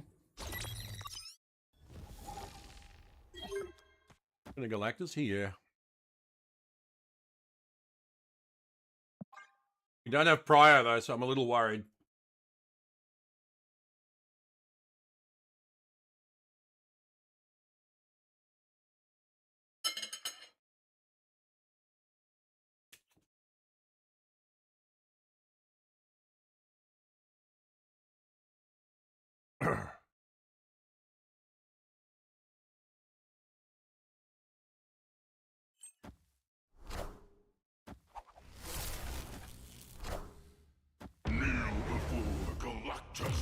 Nice, we got away with it.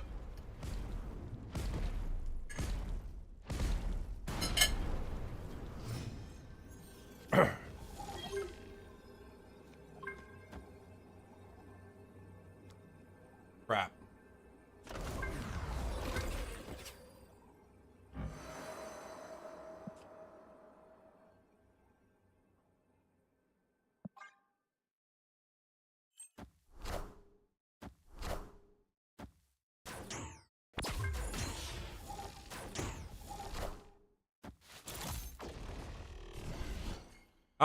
Cool. Victory.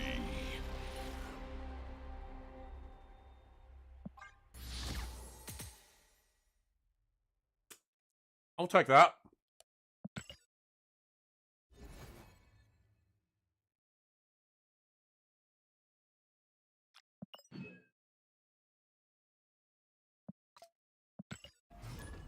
Cowboy. Horse I ride.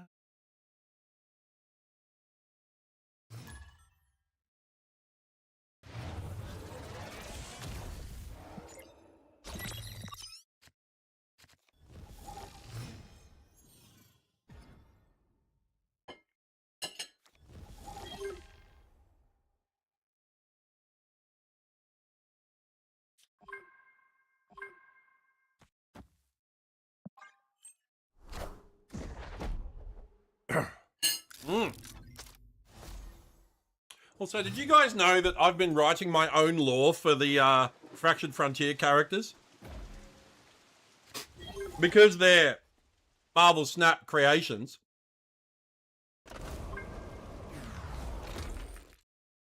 Yeah, I've had to come up with my own lore.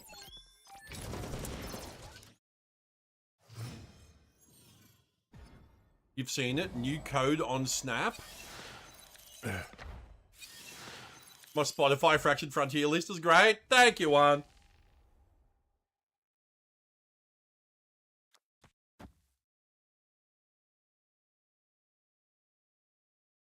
Will I do a death one? No, I thought about it and I'm like, a death one would be just kind of morbid. So I didn't really want to do a death playlist, you know.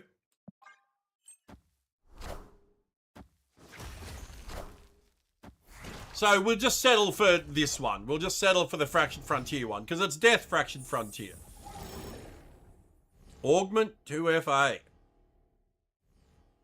Two-factor authentication.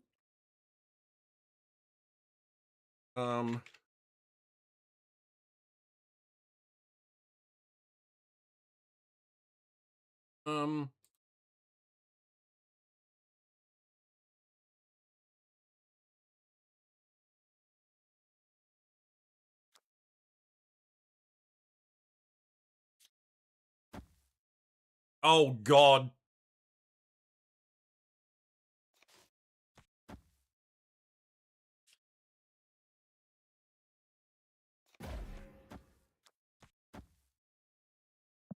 Professional Augmenter title. Yeah, now I know what you mean by don't get too excited. But thank you for the code. I appreciate it.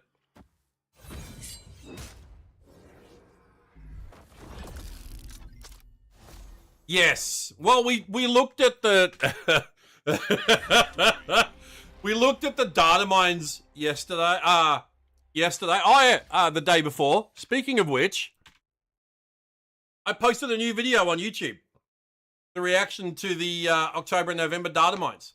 So please, like, go do the thing. Go do the thing. Go give it the upvote and give it a comment. I'll link it over on YouTube as well. Yeah, if you could please, yeah, go give it an upvote and give it a comment. Most important, give it a comment. Yeah, there it is. There's the title from the code that Cheesloper just shared with us. Another title I'll never use.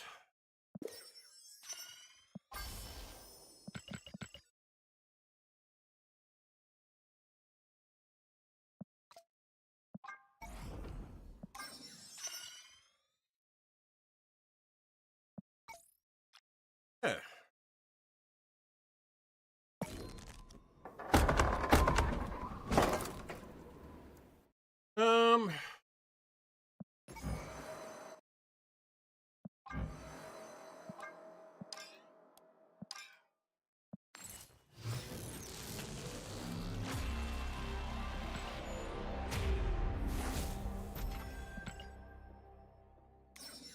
Wonder what currency the entrance fee for draft will be. Human sacrifice.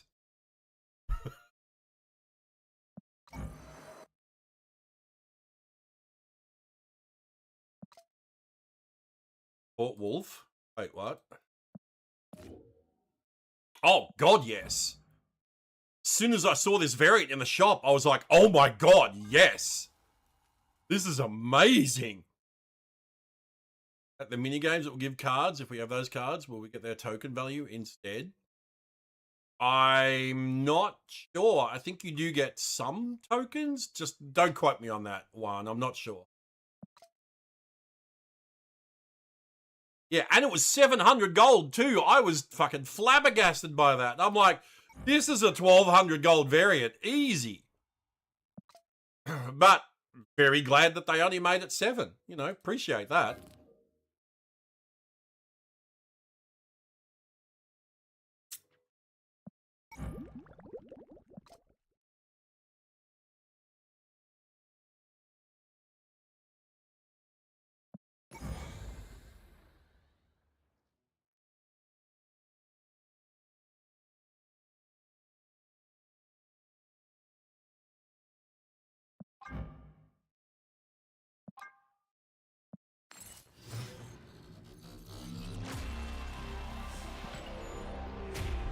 All right.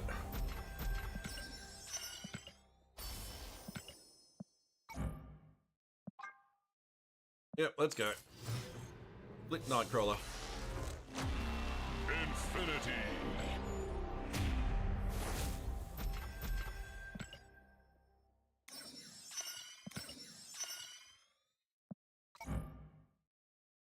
Purple Crackle, please. Oh, fucking Black Crackle. Inked and Black Crackle. Chat.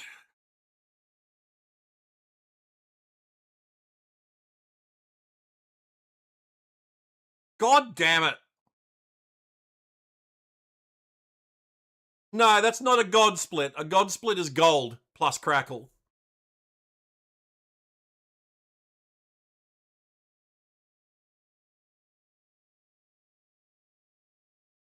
I mean, this is still really good. It's still really good. Yeah, it's still really good.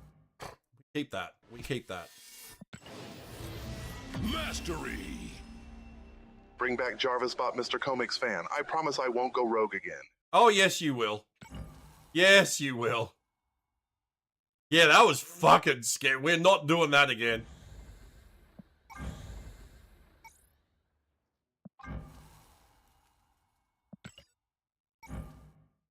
Yeah, Jarvis Bot has fucked all the way off. Yeah, I like the colors too. So that's why I'm keeping I'm not doing the inked. I'm keeping the colors, but we'll keep Black Crackle.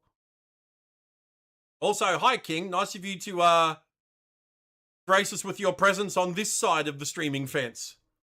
Normally you're on the other side over on YouTube. Oh, also having some issues with fucking YouTube AdSense. So, because originally my Google AdSense account was actually, I created that for the company I used to work for, Easy DVD, back in the day. They're like no longer, you know, I mean, the website's been sold on. The company that ran it at the time is no more. But I was trying to set up my AdSense and connect it to my YouTube stream, my YouTube channels. And it's still set to being an organization. And I'm trying to switch it to be personal, and I can't. So I've had to close my existing AdSense account, and I've had to set up another AdSense account with a different email address because I can't use my regular email address because it was linked to the business one.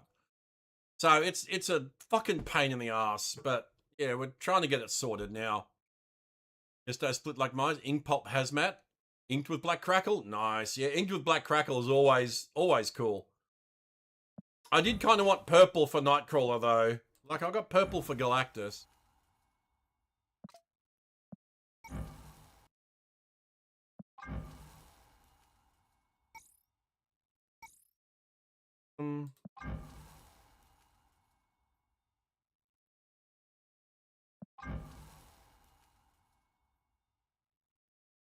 I actually like that purple fire. I like that. I like that a lot. Purple fire, black crackle. Chat, this is cool. I like this a lot. That looks sick as hell.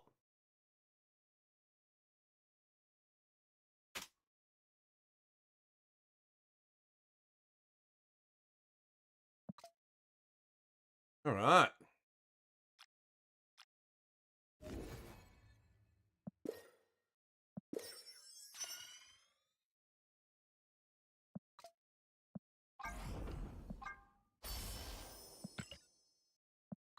Nebula boosters, aka Noosters. All right, give me a minute to tidy up after food. All right, I'll BRB.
All right.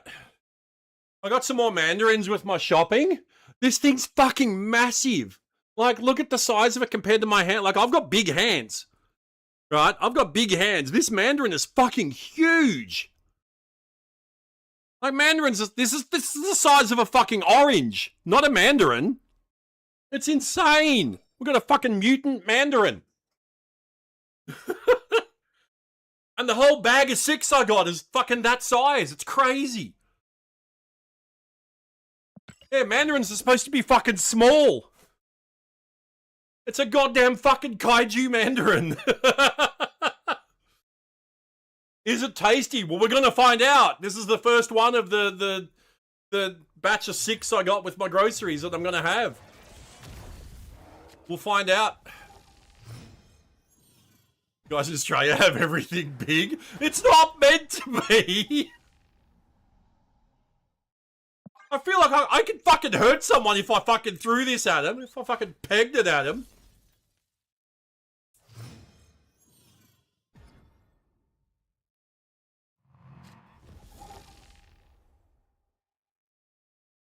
Fucking Murcott Mandarin. Thing is massive.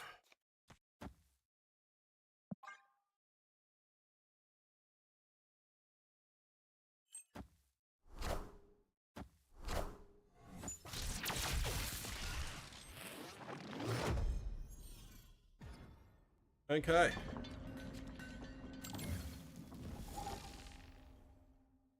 Let the peeling commence.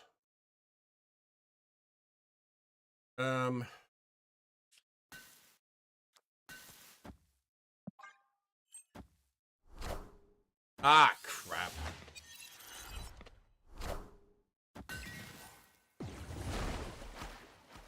Can't believe we're gonna lose to a fucking Emma Frost.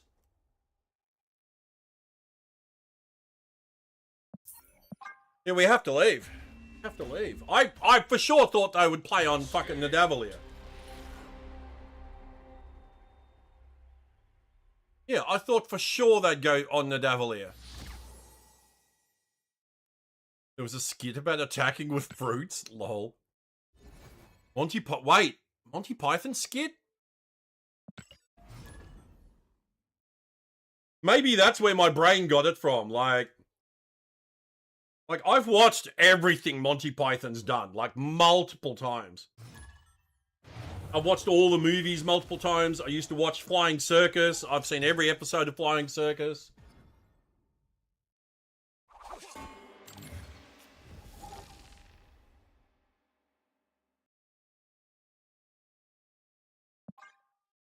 You know, Albatross, Ministry of Silly Walks.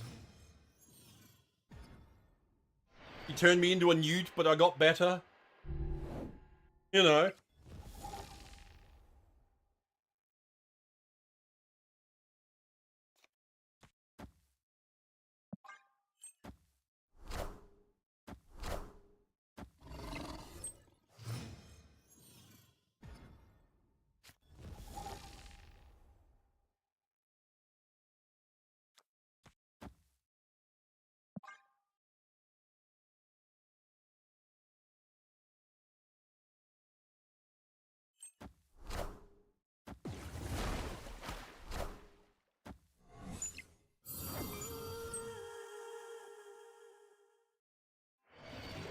Game, hello.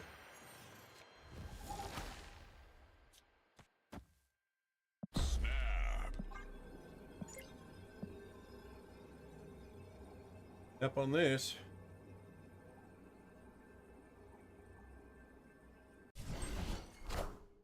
Oh God, yes. God, yes. They got greedy. They tried to get more Venuses. Veni? Venusi? Venuses?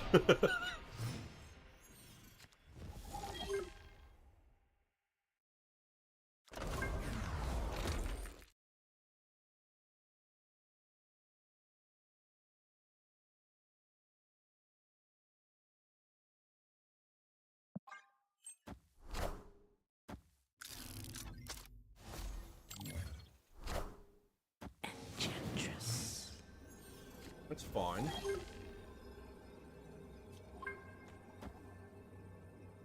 Ah, fuck.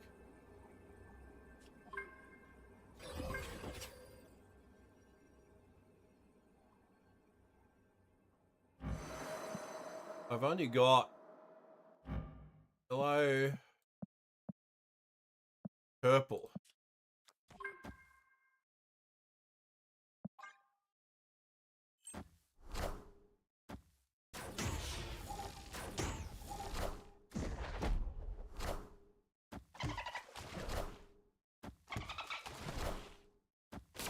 Nice. Victory. Nice. We did get one. Seen that one in a while. Thank you, Puppet.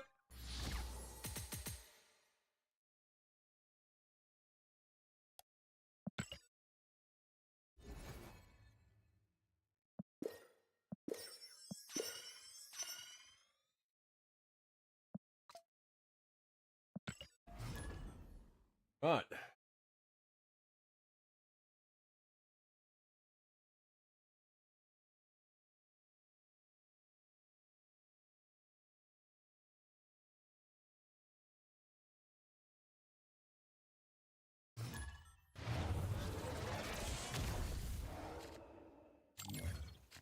Oh, this one's got seeds in it. Oh, damn.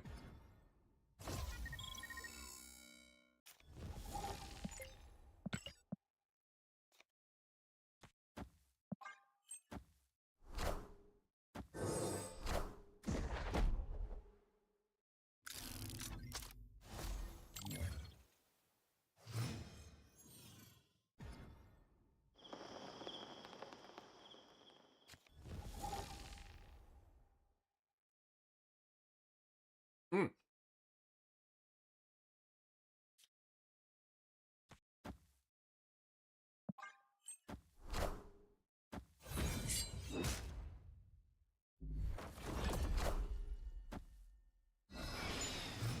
Oh, they got web sling.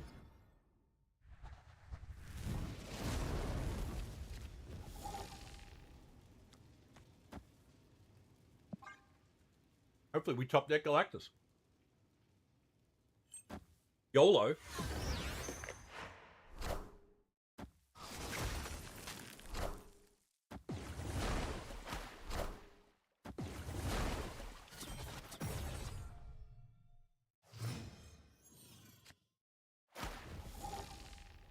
We fucking did too. Holy shit.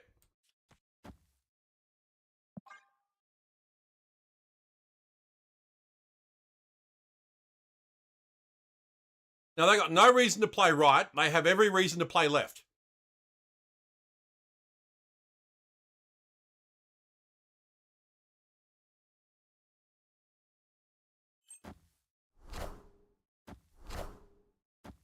Oh, we got it. We got it.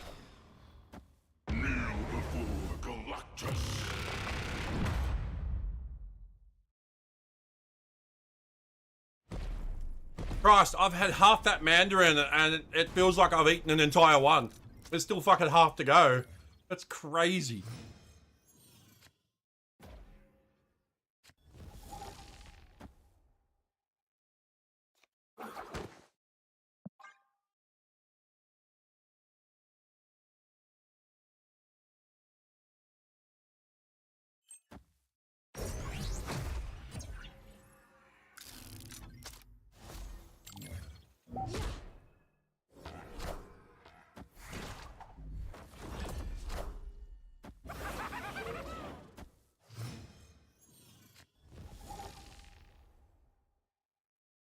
That's not good.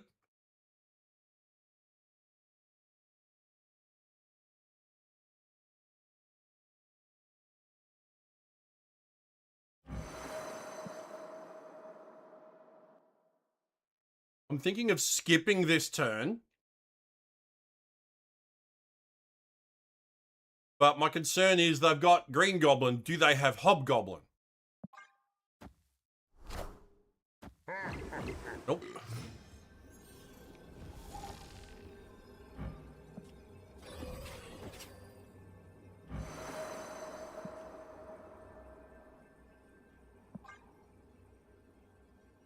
Well, might lose this one.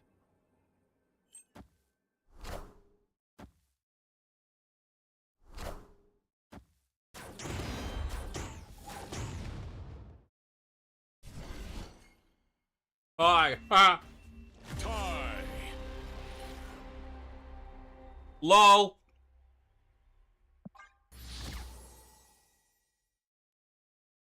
Now, if his morph had copied Surge, we would have won.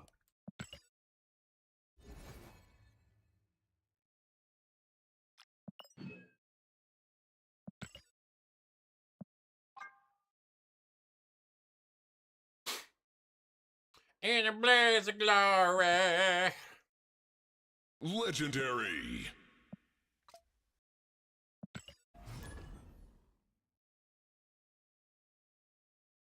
Blaze of glory.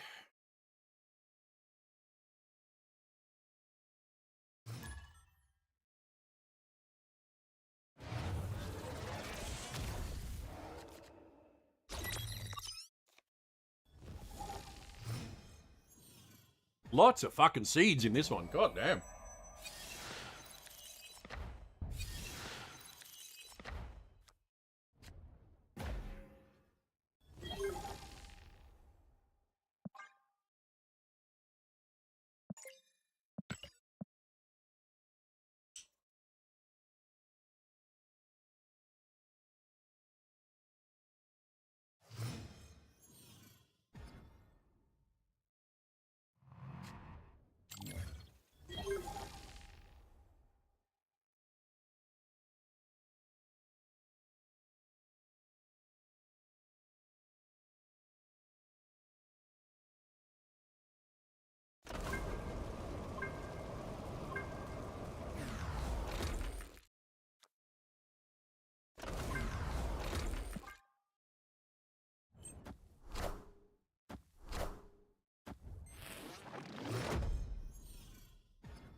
Oh shit.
Did not get Galactopus.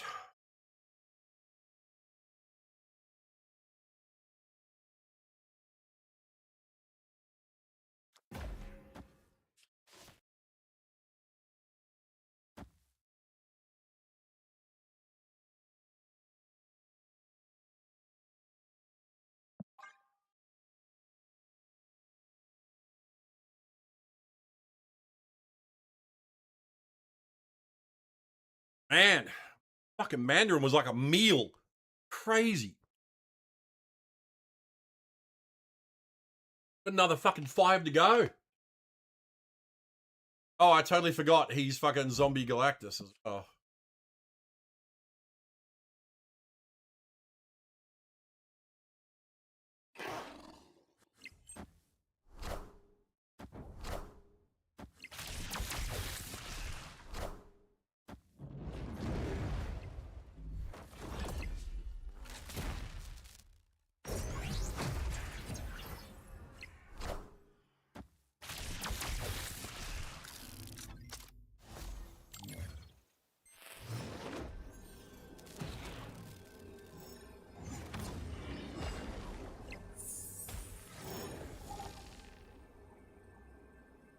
Crap.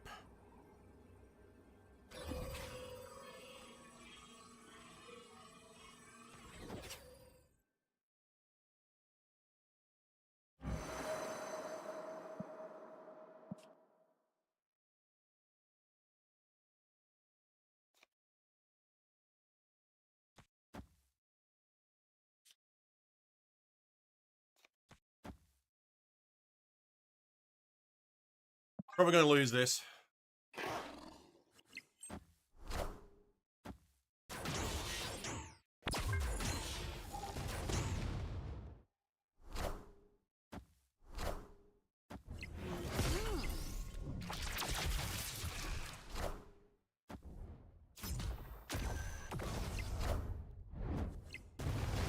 Yeah, we lost it.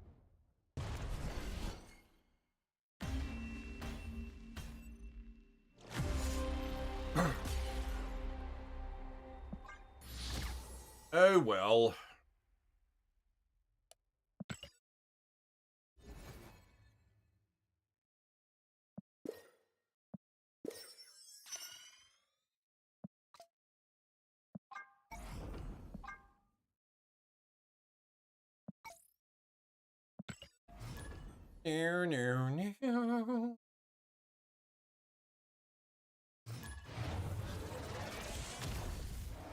No. Now the tracker is telling me this is a bot. Do we believe the tracker? Oh, please put Luna there.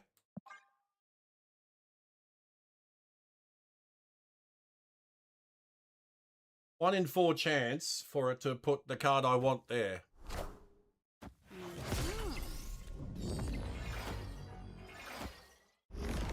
Oh, we get web sling. Professor X, what the shit?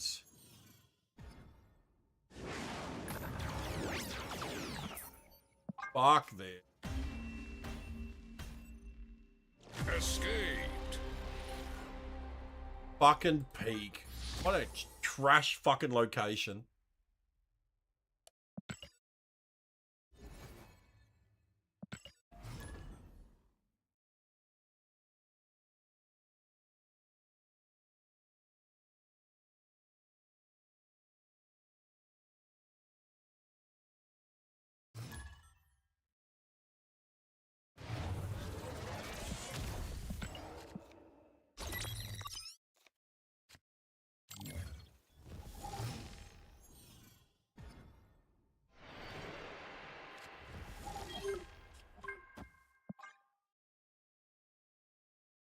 Fuck, I love this song. Also, if you haven't heard Muse's new album, The Wow Signal, they released it not long ago. It's fucking awesome.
Gives him another.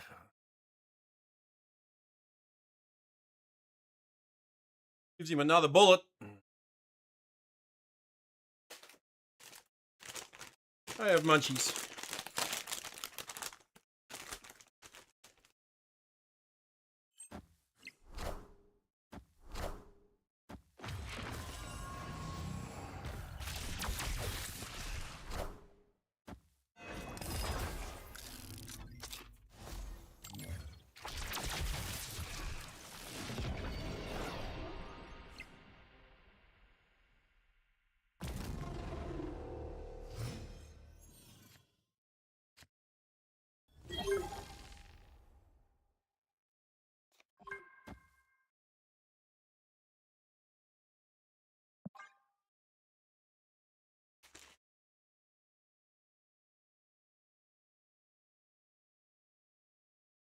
Yeah, damn it. Tried to win that location.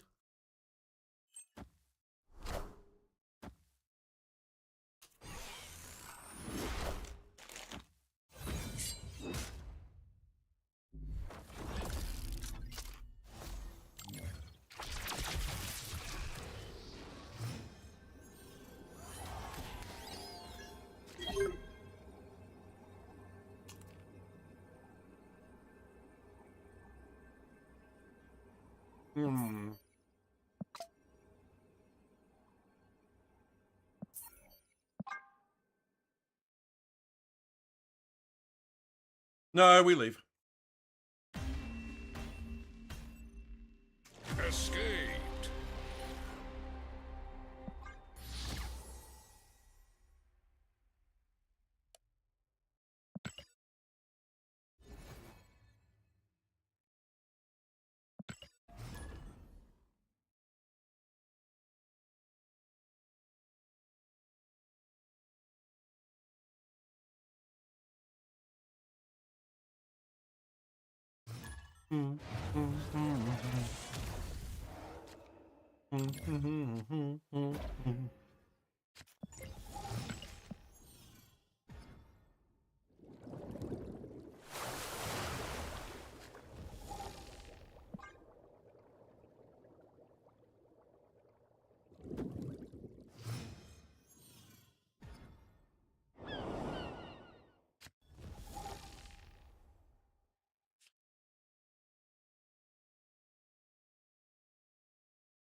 Right.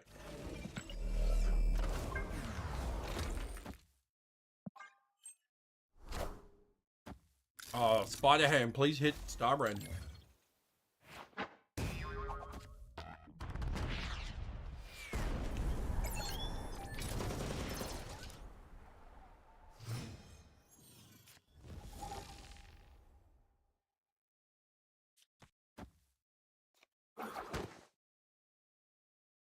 Lol. Victory.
Nice.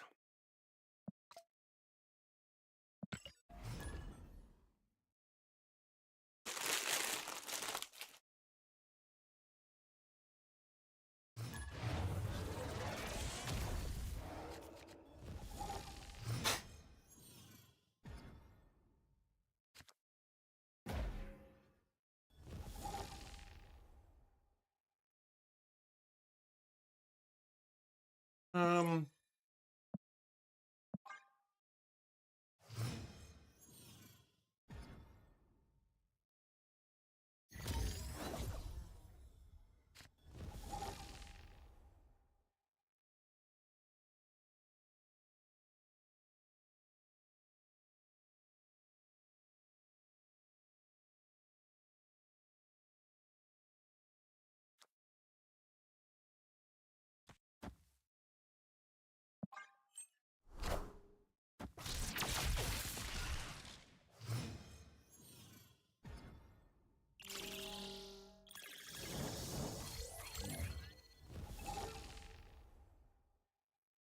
Um.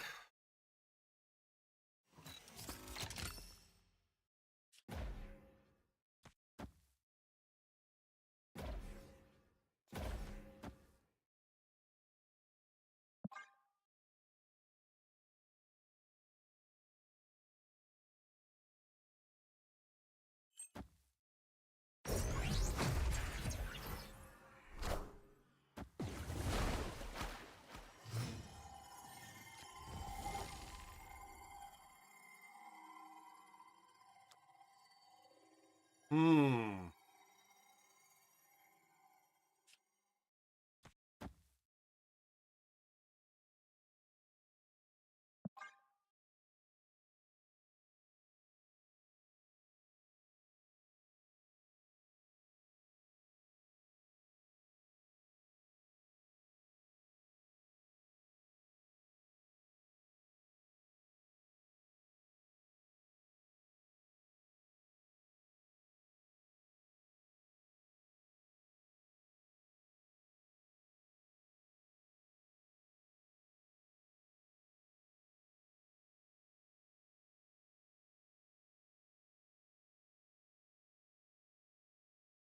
I'd never heard of this band before. They're called Blues Saraceno. I'd never heard of them before until I started like researching songs to put on this playlist, and I fucking really like this. Oh, dark country. Like the genre. The song's called The River.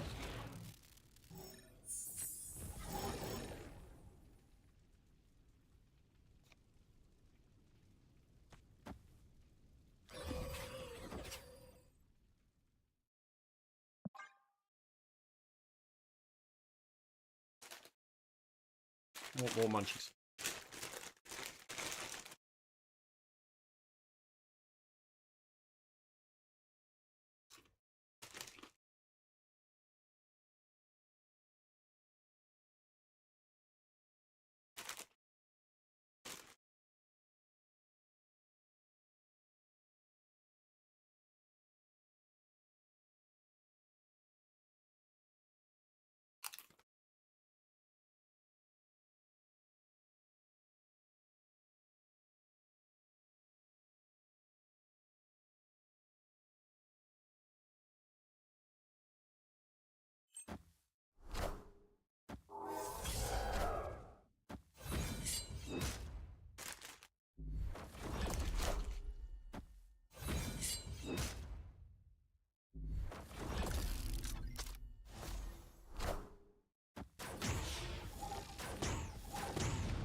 How about this?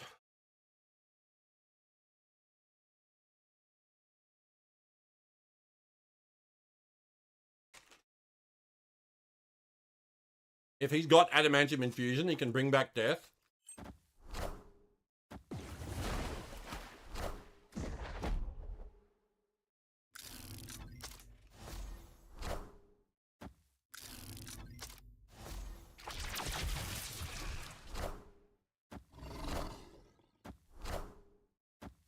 Nope, he doesn't.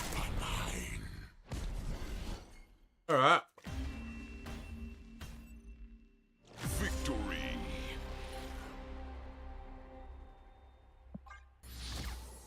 Nice.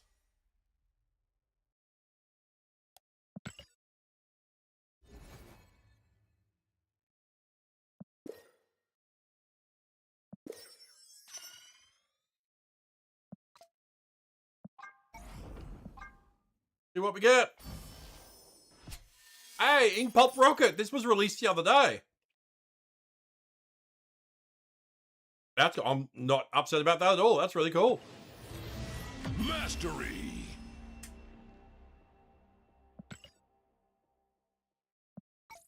Yeah, that's a really new one. Yeah. I saw it in the shop the other day.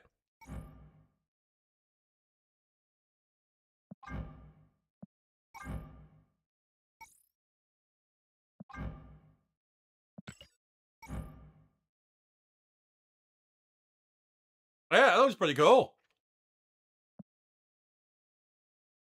I don't know if I prefer it over, like, multiple Scotty Young variants.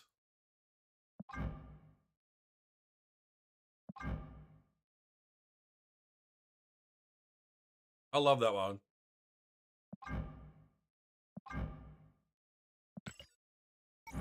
I actually prefer this one.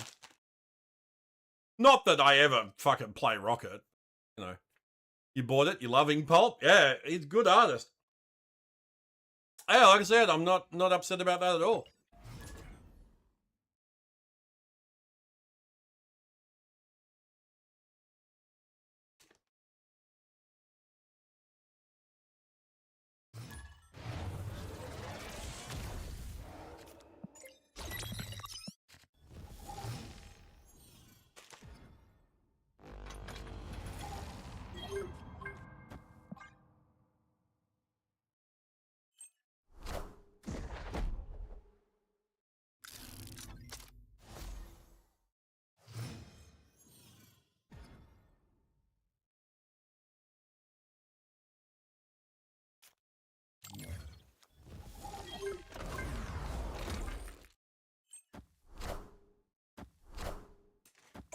Nice, nice, nice. We get the extra energy.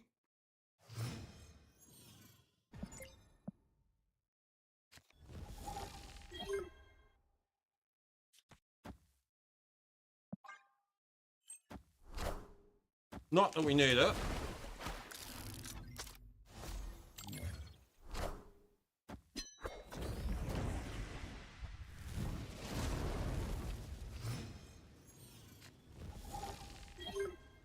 Snap.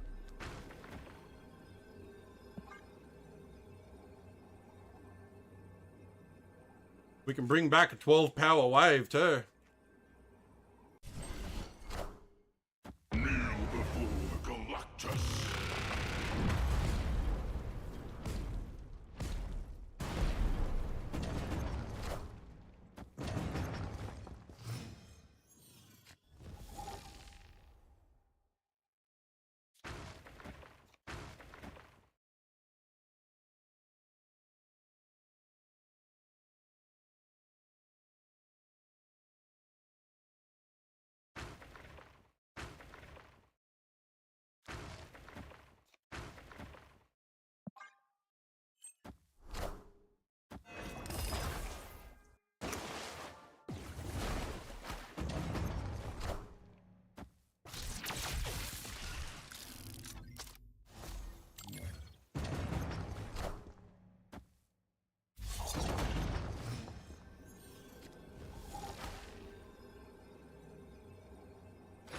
Bugger.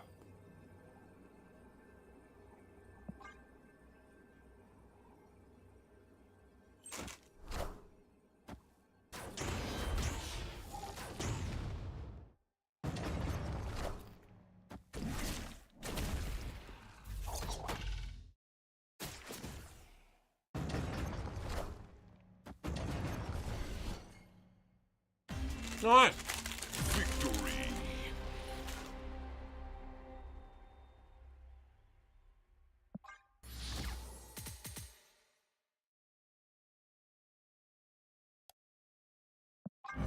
We take those wins.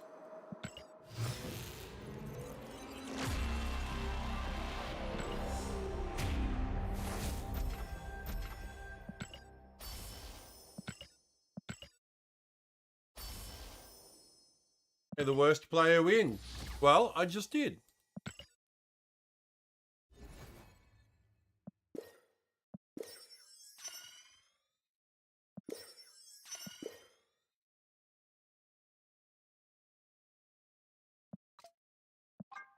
Nice. The boosters. Anos boosters. Booster boosters. Scarlet Witch.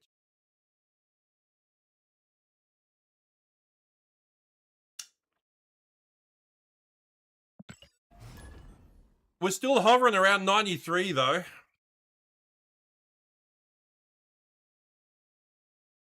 Not really making any forward momentum. Like, we got to 90 pretty quick.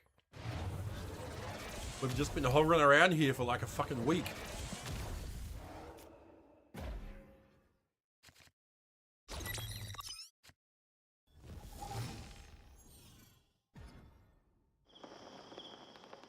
Someone else playing Punisher.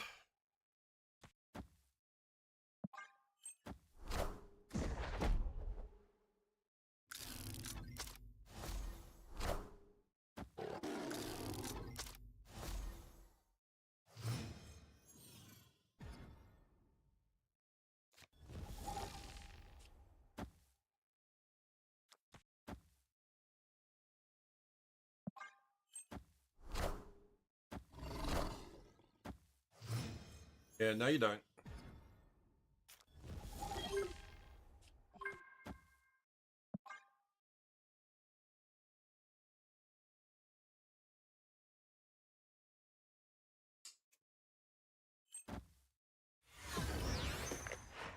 That's fine, you can...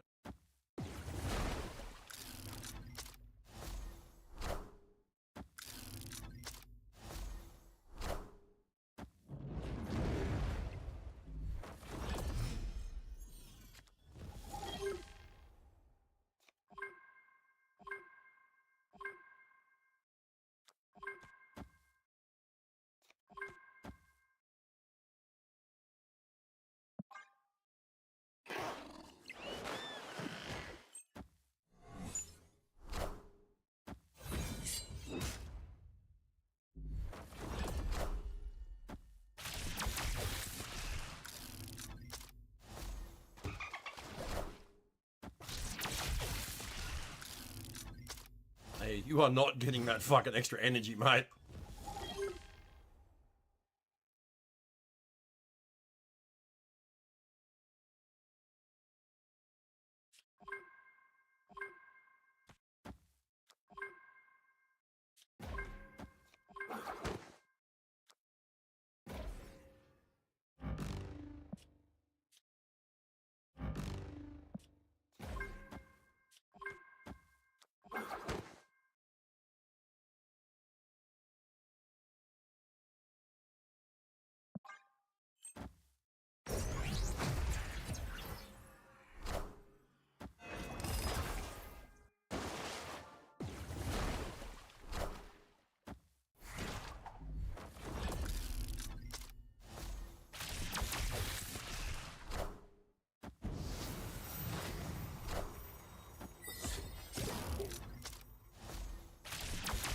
Come on.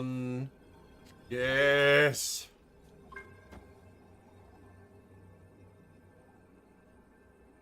Oh, snap. We're risking it for the biscuit.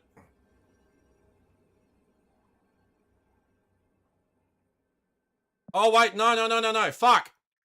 Oh, they left. Thank God. Victory. I fucked up because I forgot about fucking Starbrand.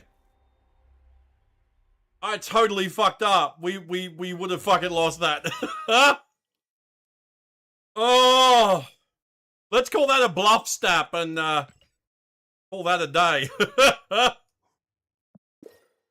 Fucking whoops. Hey, Trip, how you doing, mate?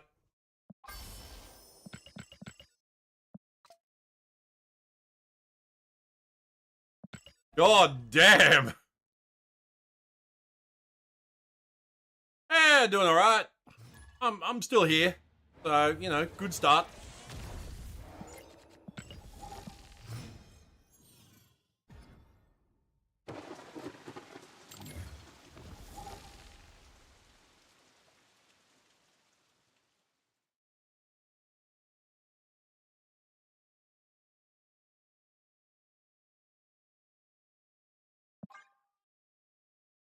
What? She's hope, huh? What?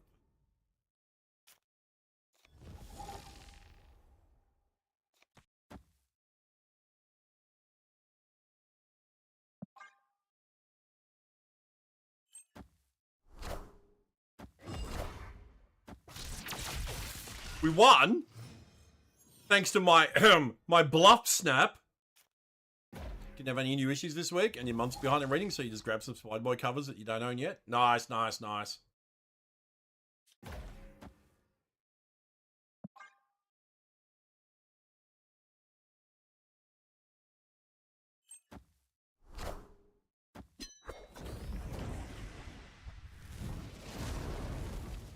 Strategy? Exactly! Do you get it? I made them think I had, Cowboy Thanos.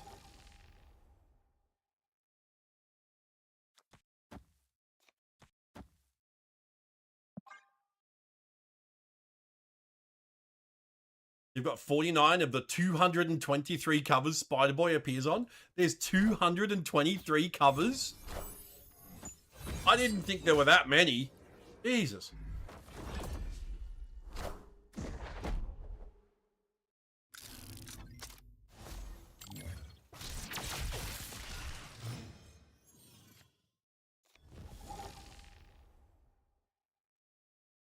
I like that track. It's called Fractal Frontier.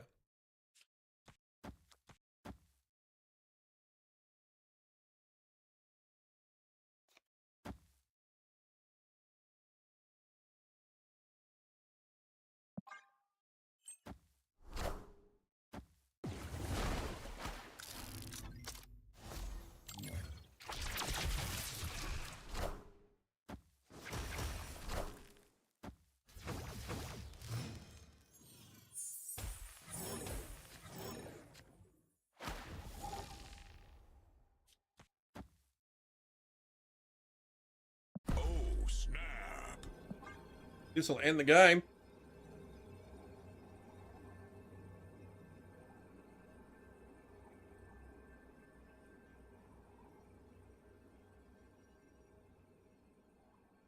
Hopefully, they did play something left. That's a worry. That's a worry.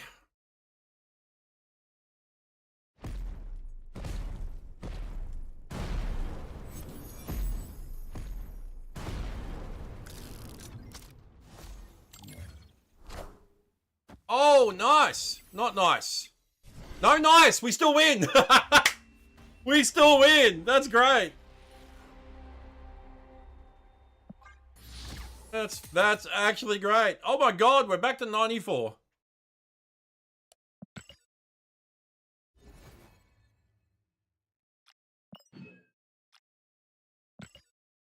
You made 2 communities on the League of Comic Geeks app. One with all Spider-Boy's appearances and mentions in comics you know of, and another with all of his appearances on covers that you know of. Nice. Yeah, I like League of Comic Geeks. I actually contribute a lot to that site, like in terms of like variants and covers and release date info and stuff like that. Am I up to, like, what's my account level on League?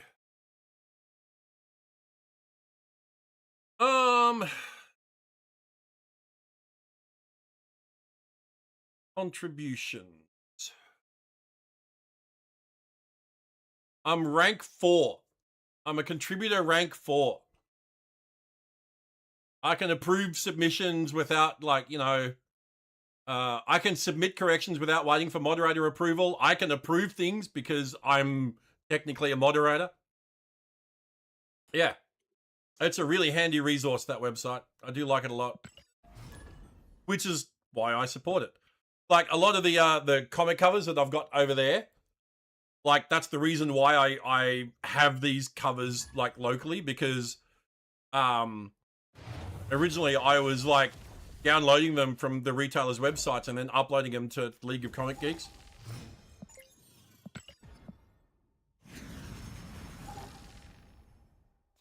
But now I keep them so I can show them off on stream.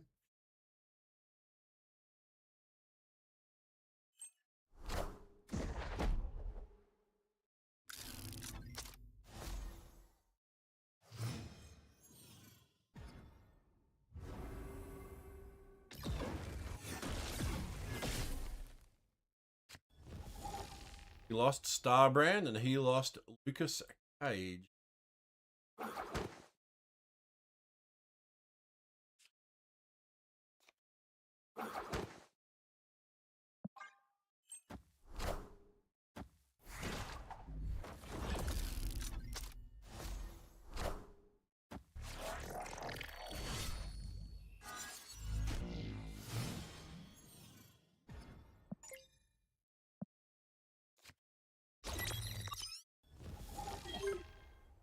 Ah, of course.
You leave.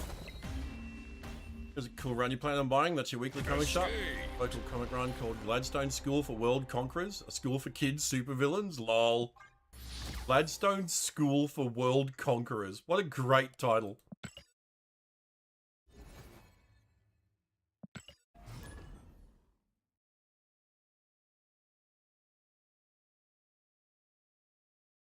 Speaking of Peach Momoko covers, this is one that she's collabed with Frank Miller.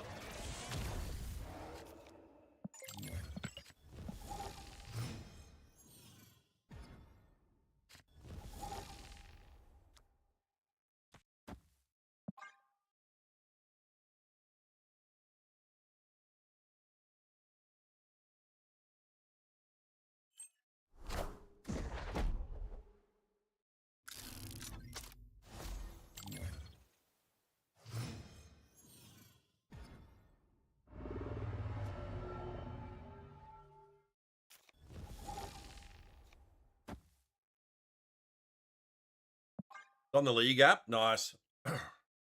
Yeah, I just go to the website. I don't use the app on the phone.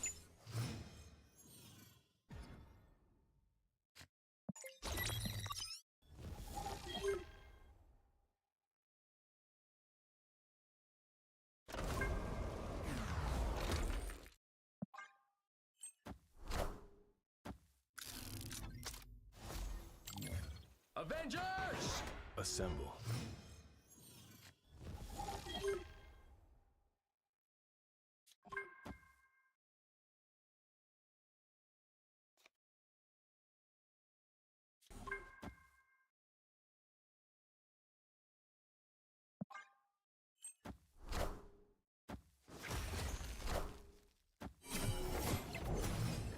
Damn it. Oh, wait. Yes, because we got the ice cube.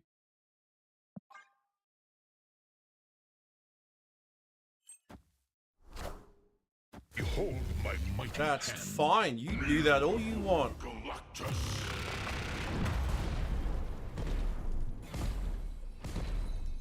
Oh, bye-bye. Victory.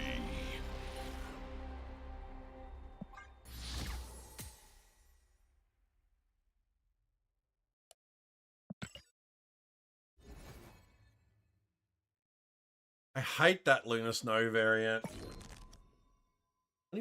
I think it's the only Lunar variant I've got. Yeah. I'd actually just stick with the default. Yeah. I don't like the big head chibi one.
Crap.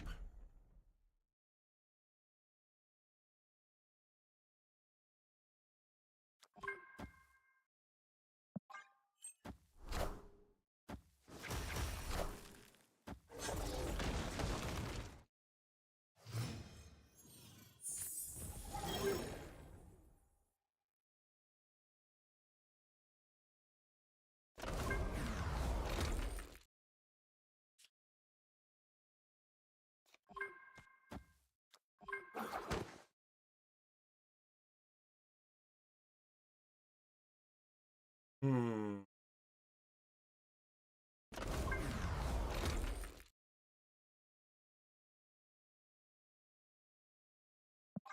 Okay. The fastball special chucks the lizard at him.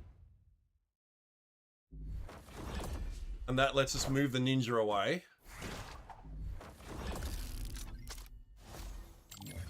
Okay. This is doable. This is doable.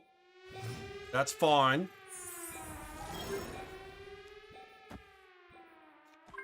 Do this.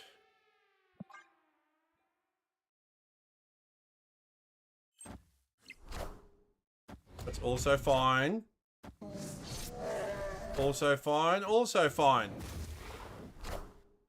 The original owner of the run moved across country, sold the rights to someone. They made some one-shots for the series, and the only proof you have of it being a thing other than the comic itself is a Kickstarter page. Ah.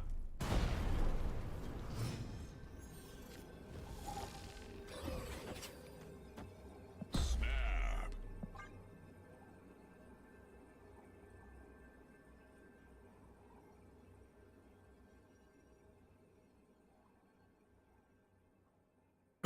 Lol. Victory.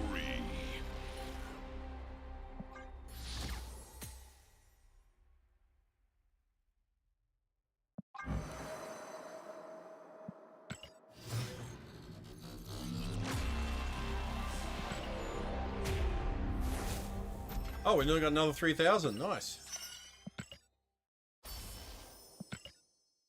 Hazer boosters.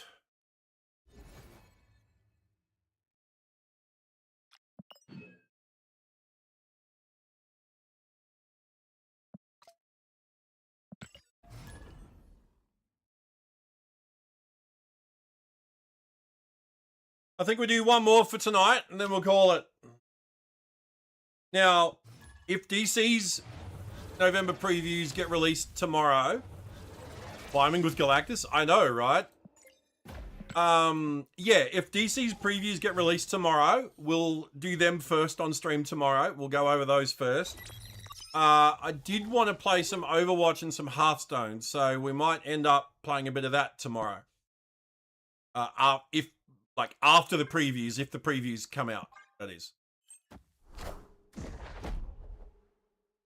The DC ones might not be till Monday, but they normally follow, you know, they're normally around the same time that Marvel releases theirs. You contributed the issue to League with the link to the Kickstarter. It got approved, but when you click the link to the entry page, nothing pops up. I can have a look for you after this.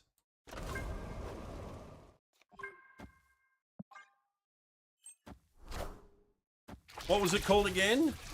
Gladstone School for World Conquerors. All right. They're pretty strict with their formats, with how they format things. They're very... Yeah, here it is. Gladstone School for World Conquerors. Gladstone's Revenge. Is that the one?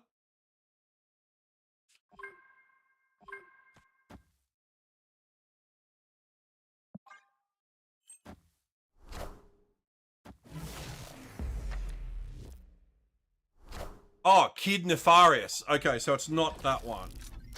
Alright, let me have a look.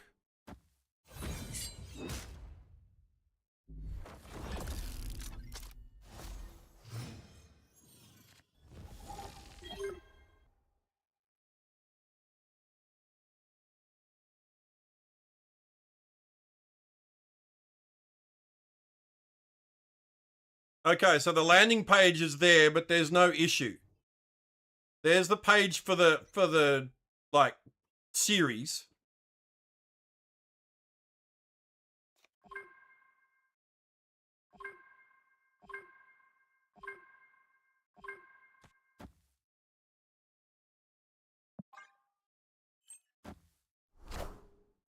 And I think from there you just need to add an issue.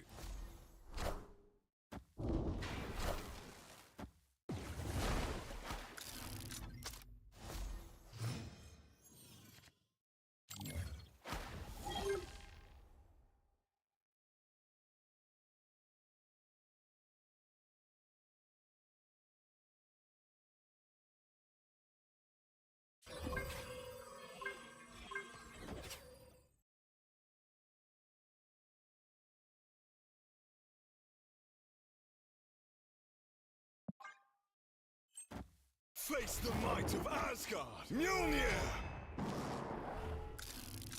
Yeah?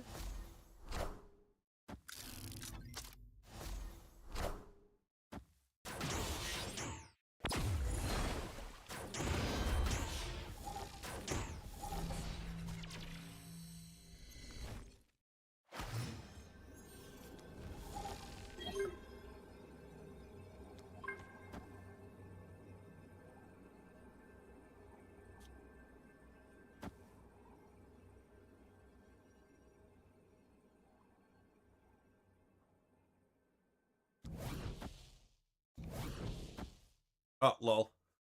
Victory!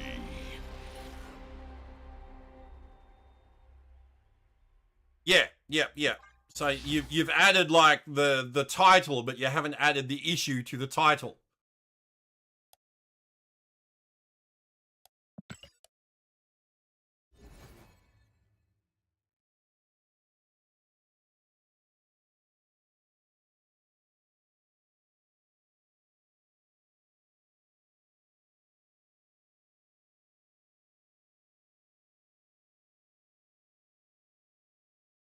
So if you add a new issue, I can approve it for you.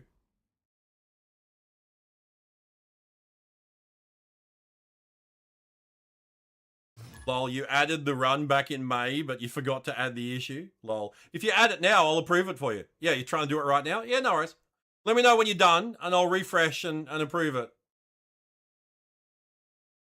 Just make sure you stick with their submission rules, you know, because like I said, I can approve it regardless, but they might overturn it.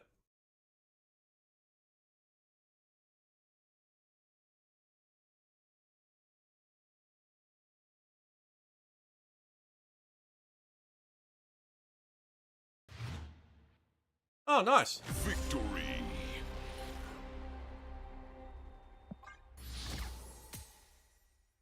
We'll play another, like, we'll play a few more while Trip's adding that comic book to the League of Comic Geeks. If anyone's wondering what the website is I'm talking about, it's a super cool resource for anyone that's into comic books. LeagueofComicGeeks.com.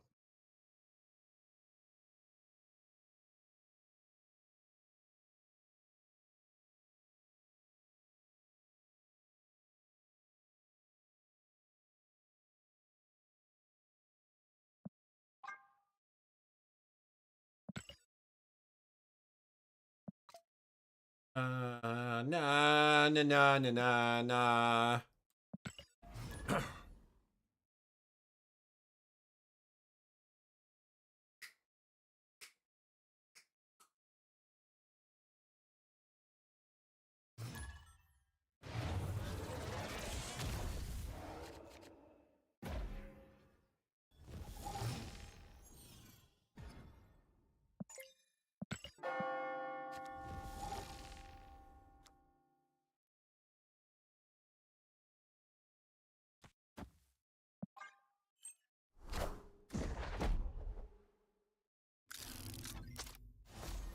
Hey, Coon, is Supreme collected yet? Supreme?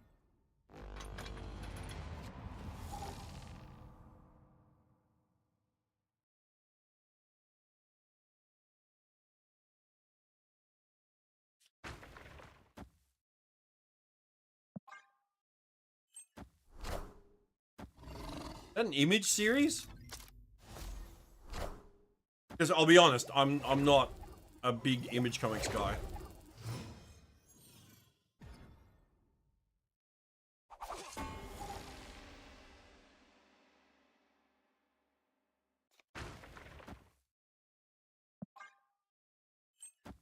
Alan Moore's Image run? I thought it, yeah, I remembered the name.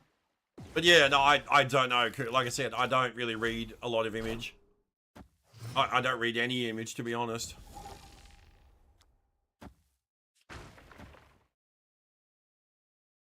Oh, snap.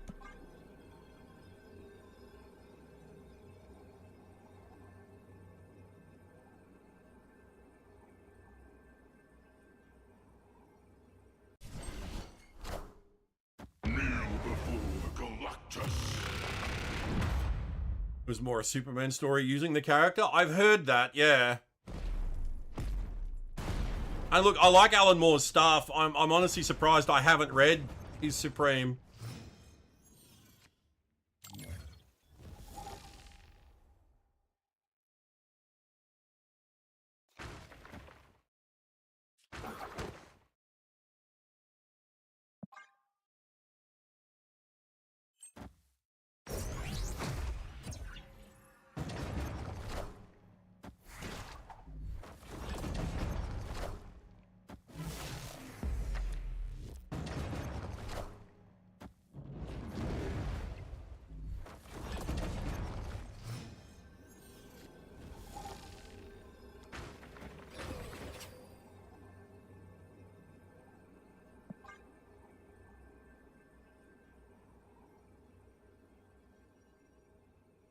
Lol.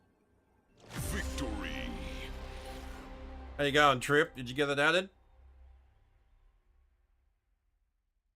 You can just add the basic details. I can approve it, and then you can edit it again later if you want, and that'll just quickly get it added.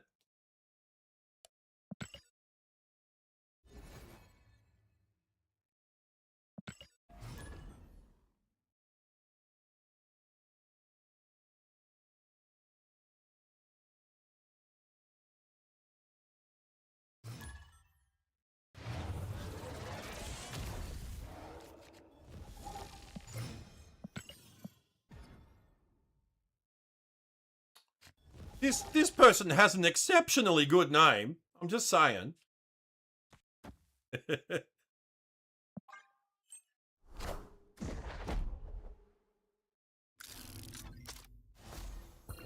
Like best name I've seen in Snap.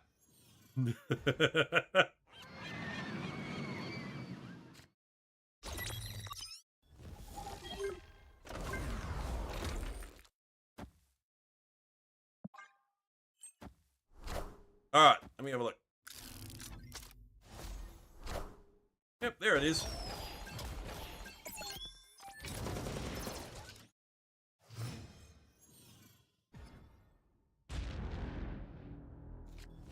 Approved.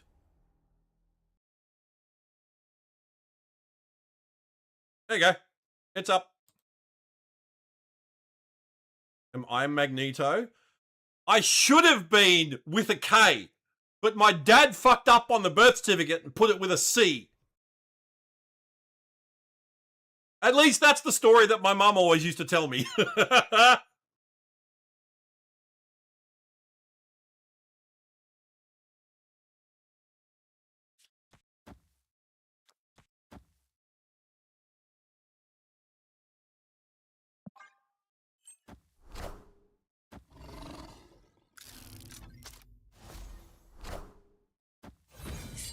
So yes, it should have been Eric with a K.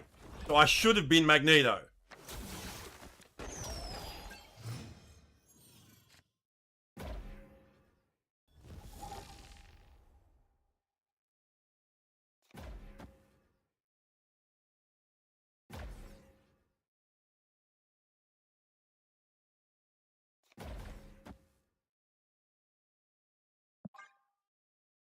Ted, oh Ted, fighting off danger.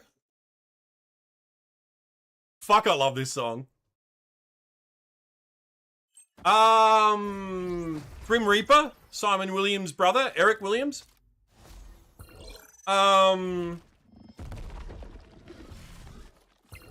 of the Kleinstock brothers who were members of Magneto's acolytes. One of them was an Eric.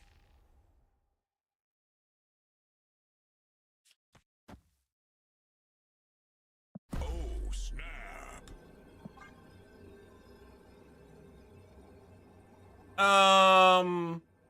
There was an Eric Beale who was obsessed with Dazzler. He was a Dazzler fan that became obsessed with her. Oh, I'm absolutely a villain. Yeah, like, are you surprised? Like,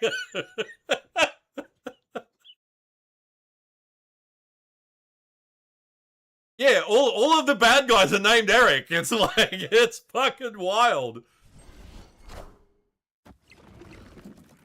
You know, cultists, stalkers, you know, like, I'm in good company.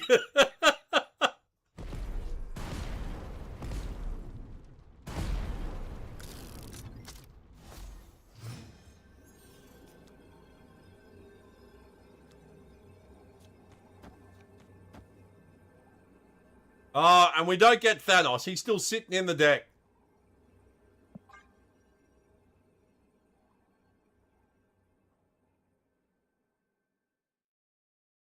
Yeah, megalomaniacal supervillains, cultists, stalkers,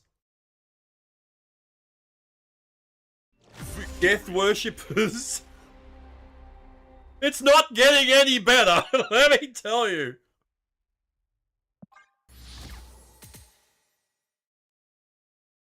Alright, hang on.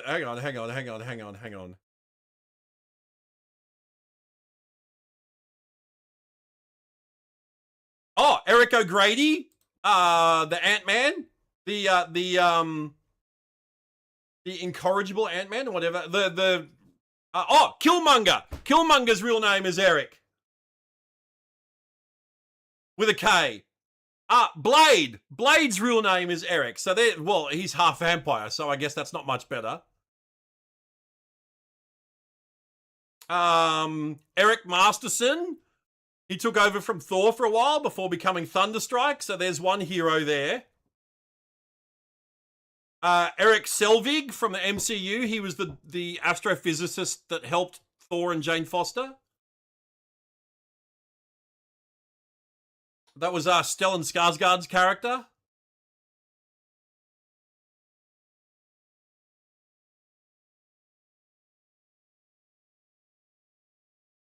So there's a few heroes mixed in there.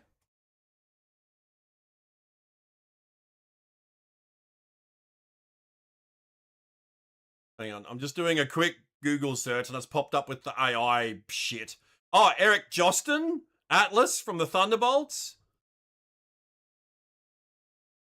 Eric Koenig was a Howling Commando. A minor street level supervillain named Mindwave. His real name was Eric Gelden. Eric the Red was a Shi'ar agent. A mantle used by Devan Shikari.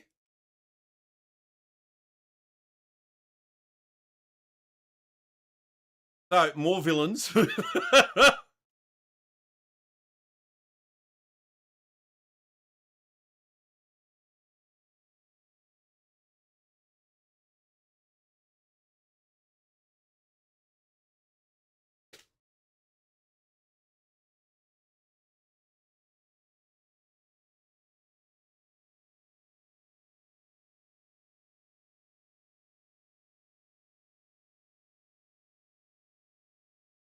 Oh yeah, and me.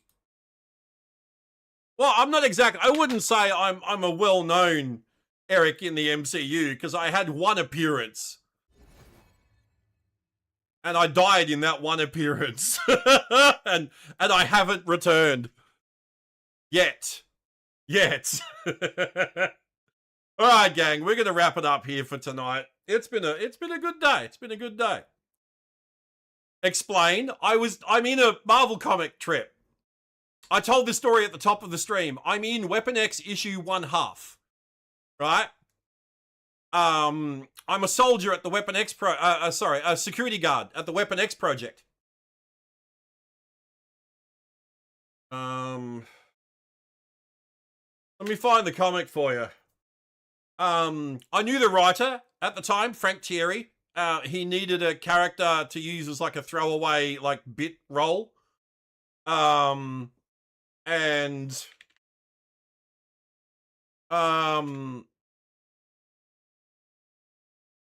he sent me an email one day. He's like, send me a recent photograph of yourself. And I'm like, why? And then he told me, and I'm like, oh, that's fucking cool. So yeah. So I sent him a recent photo. He sent it to the artist. And the artist drew me into the comic. Am I listed on here? That would be so fucking funny if I'm listed on League. If not, I need to add myself. Oh, they don't even list me on League. Are you serious? I'm gonna have to add myself. Hang on. I know, oh no, wait. Next volume 1 was the Age of Apocalypse. I'm listed on Fandom, Marvel Fandom. Yeah, it's so weird. Every time I see it, yeah, King, I will. Hang on. There you go. It's so weird seeing that. First appearance, dies.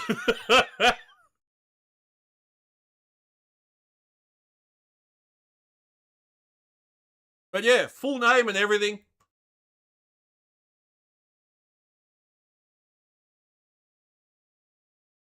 That was my 5 panels of fame.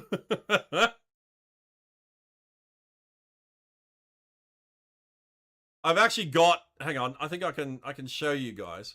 Yeah, here, hang on. Hang on.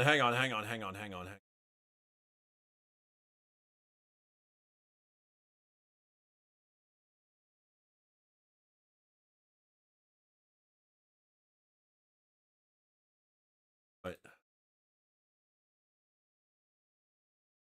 I can show you guys.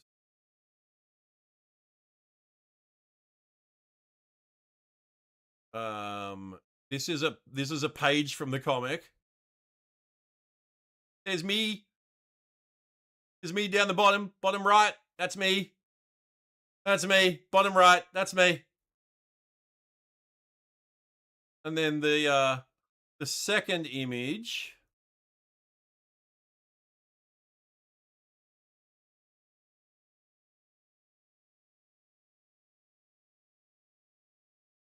Wait, what did I just... Oh, wait, did I just accidentally...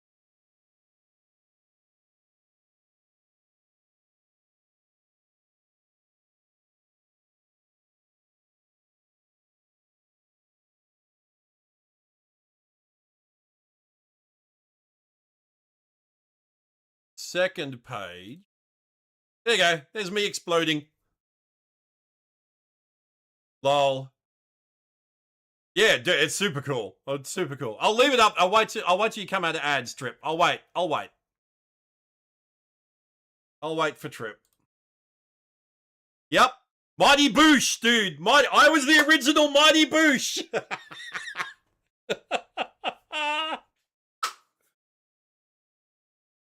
There you go. Yeah, I went Boosh.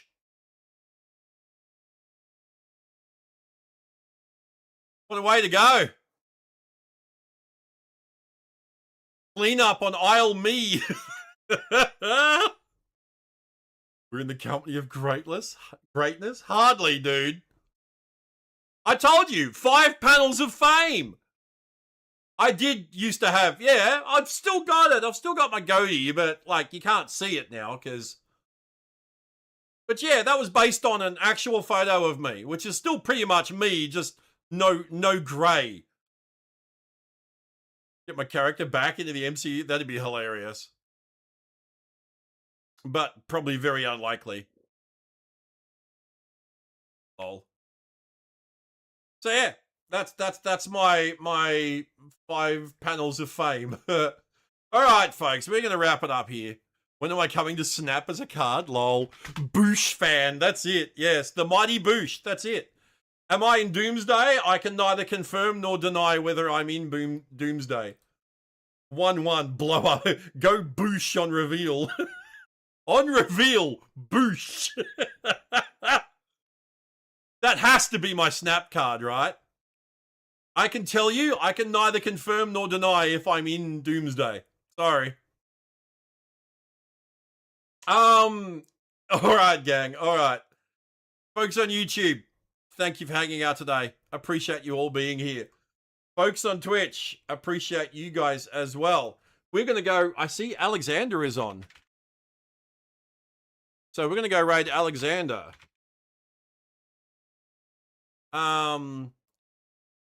Somehow Comixfan has returned. Lol. Thank you, gang, for a great stream today. Appreciate you all. Have a great rest of your day. Hopefully we see you tomorrow. Cheers all. Latest.